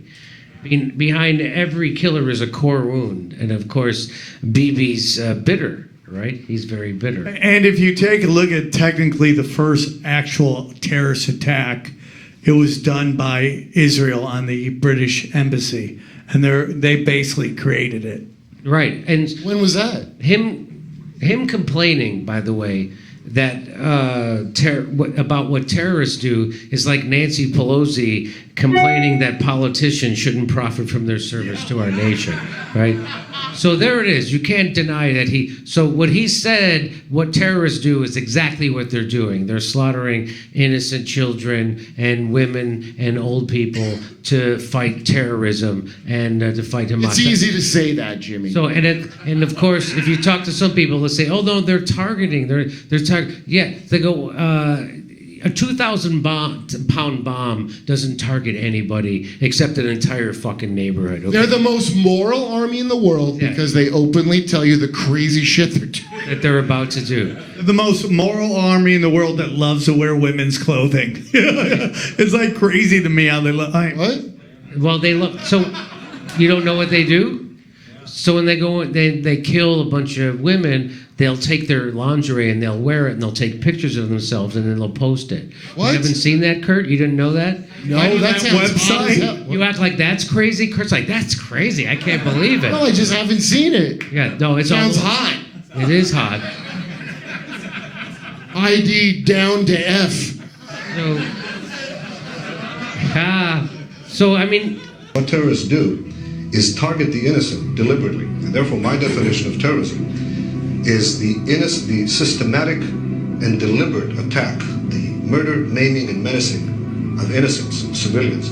So if I don't know how you can categorize what's happening right now, except the systematic targeting and killing and slaughtering of innocents. I don't know how you can categorize it as anything else. And so by his own definition, what Israel is doing is terrorism. Of course, that's what the United States have done. I mean, we've bombed hospitals and we've killed people. We killed 1 million. It's just our little buddy. Yeah, that's our flunky. We've done so many more. So this idea that, that Sam Harris and Bill Maher have, that the religion of Muslims is inherently militaristic, and that it's like, well, it's weird then that we're the one killing all the people. Isn't that? It's like weird? Chris Christie telling Trump he looks like shit. That's exactly right. That's weird.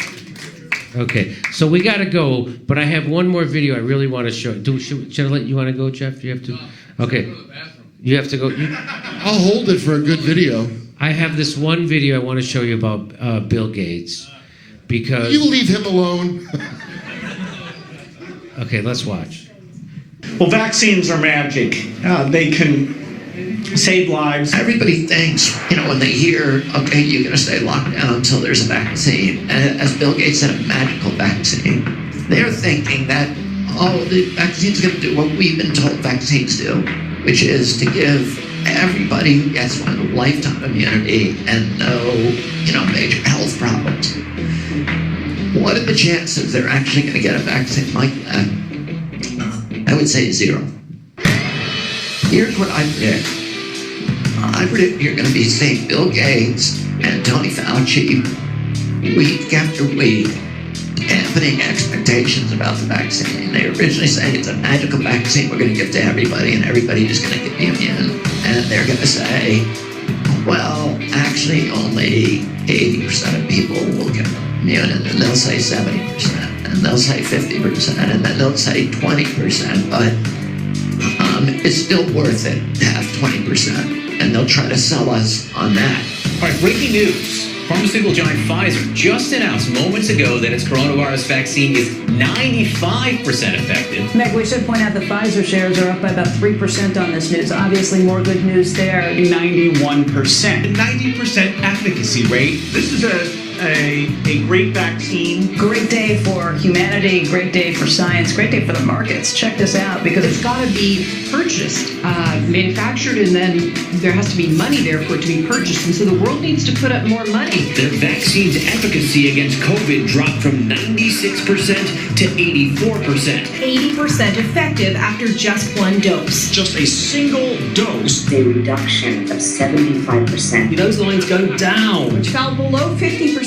You can't keep up with this because it's moving so quickly. 42%. 30 to 40%. Vaccine provides just 33% protection. We know no vaccine lasts forever, so the protection starts to wane a bit, and that's what the boost is all about. And then they're going to say, well, the vaccine, it's not actually lifetime immunity. Immunity only lasts for 1 year, 1 season, and actually maybe not even that, maybe only 2 or 3 months, and then you have to get another one. It may not offer protection for a lifetime, right? It's not a one and done. A booster, so-called third dose, it is confusing to people. It really is going to be about focusing on getting that shot just once a year. Much simpler, much easier to do. Don't worry so much about the number of boosters. Worry about when you got your last booster. Okay. This is the CEO of Moderna, Stefan Bancel.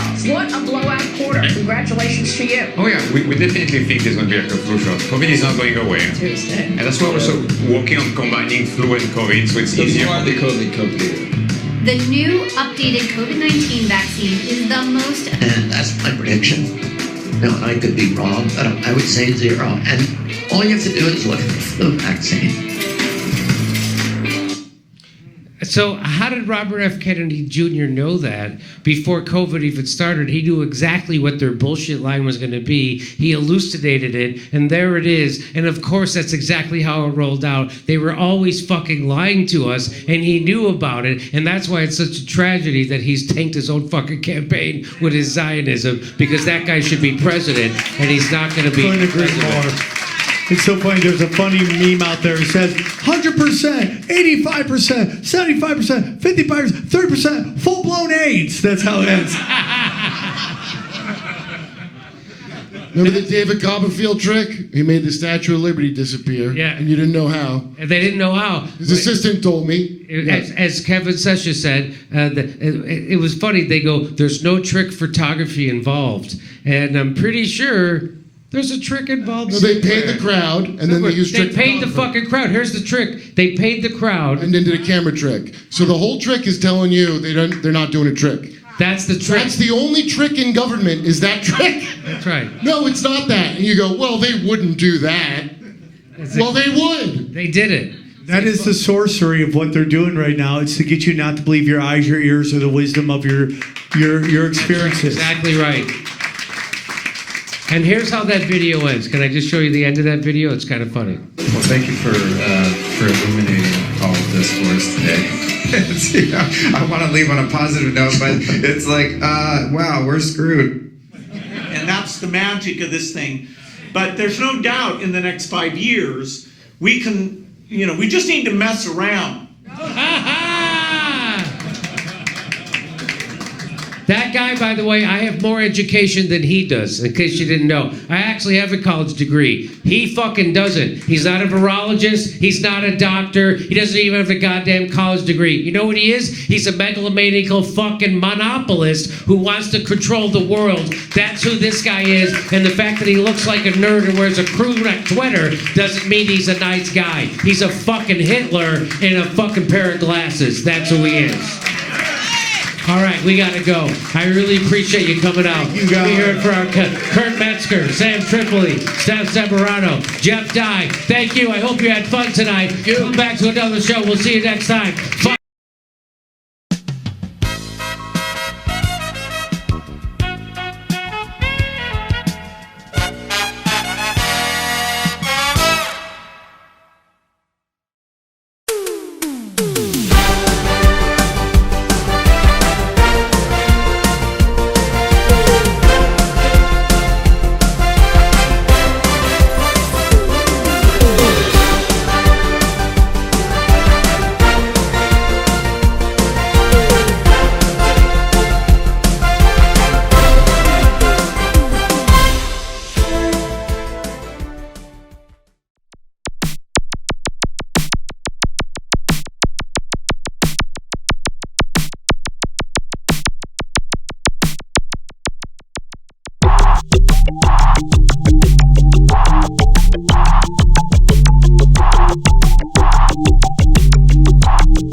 They found a rabbi hole, tunnels and all.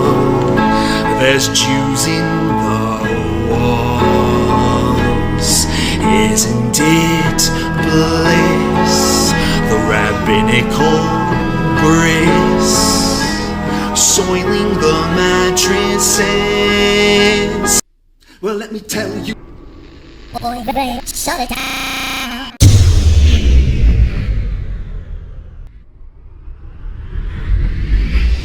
If I were Rabbi Shmuley and diddle-diddle-diddle-digga-digga-diddle-diddle-dum, all day long I'd diddle little bums. If I were a Shmuley man, I'd peddle all my dildos, dreidel dildos, selling dildos with my daughter and her mum. If I were a Jewish Shmuley man, I'd be digging with a dildo in my bum. I'd wear a grotesque nose and go grab some goyim right on the nipple with a pinch. A Shabbos lap dance brace for the youngest mensch. At this time, more than any other time, revolution is necessary. It is necessary. Not only based on what has happened with the MOVE organization, you know, the babies that have been murdered, you know, MOVE adults that have been murdered, bombs being dropped on us.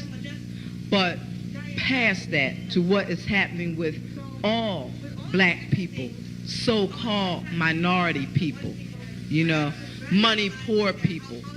You know, this government, as has been said earlier, has waged war on us. But you know, something about us, particularly here in America, we don't really understand that. You know, we don't really know what war is. You know, for black people, for poor people, that people see as good, that they wasn't forced to do, that they didn't do to try to keep black people appeased, you know, and calm down so that black people wouldn't riot. A prison situation is a crystallized example of that. You can make phone calls in prison. They have movies in prison. But they don't have those things because they just want to be nice to prisoners. They have those things because they know damn well if they don't have, you know, people being able to contact their family, if they don't have, you know, facilities for people to sit there and watch movies, people are going to be frustrated, upset, and they're going to direct that frustration at them prison administrators. And they're going to have riots on their hands. You know, they're going to have people in them prisons turning them prisons out. That's why they have movies. That's why they have access to phones the way they do. And a stop to it when we don't like it, or encouraging it when it's something that's in our interest.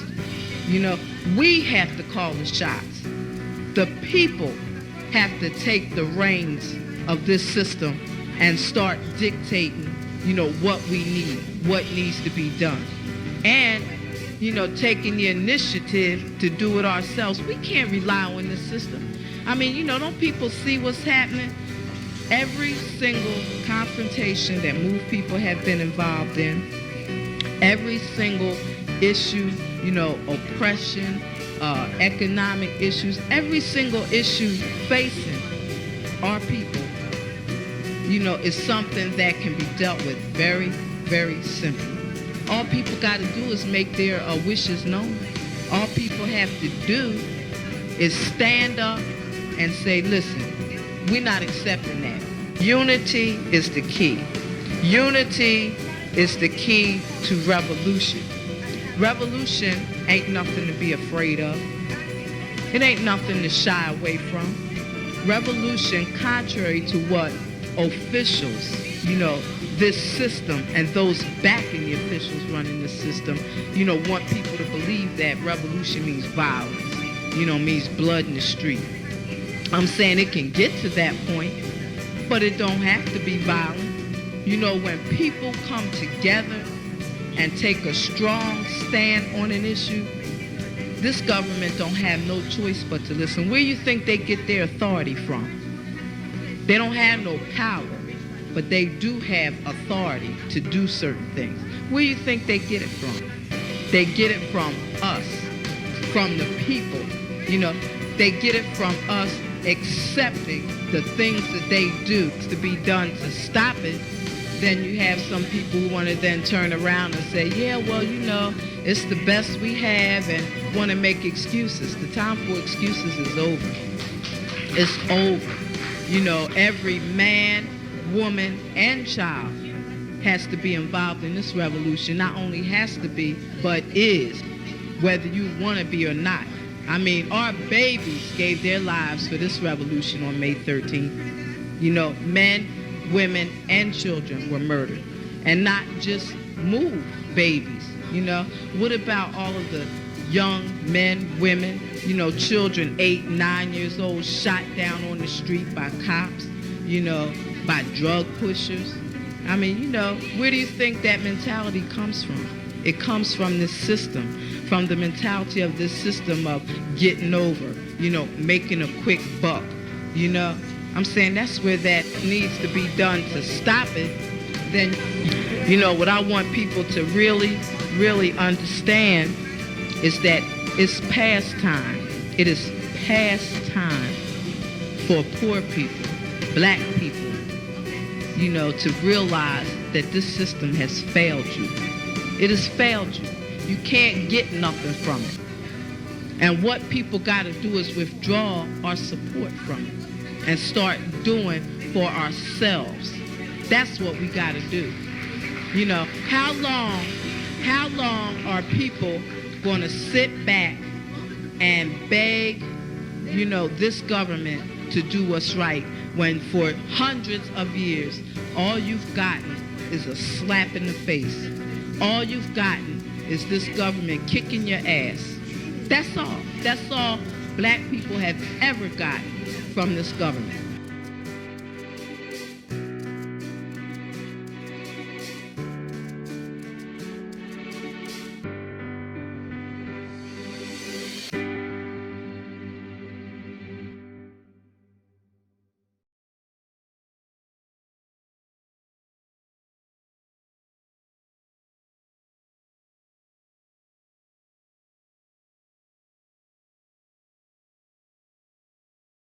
Hey, thanks for checking out our YouTube channel. Subscribe by clicking on that button down there for more AM Joy and the rest of MSNBC. And click on any of the videos right here to watch the latest interviews and highlights. And you can get more videos from MSNBC for free every day with our newsletter. Just visit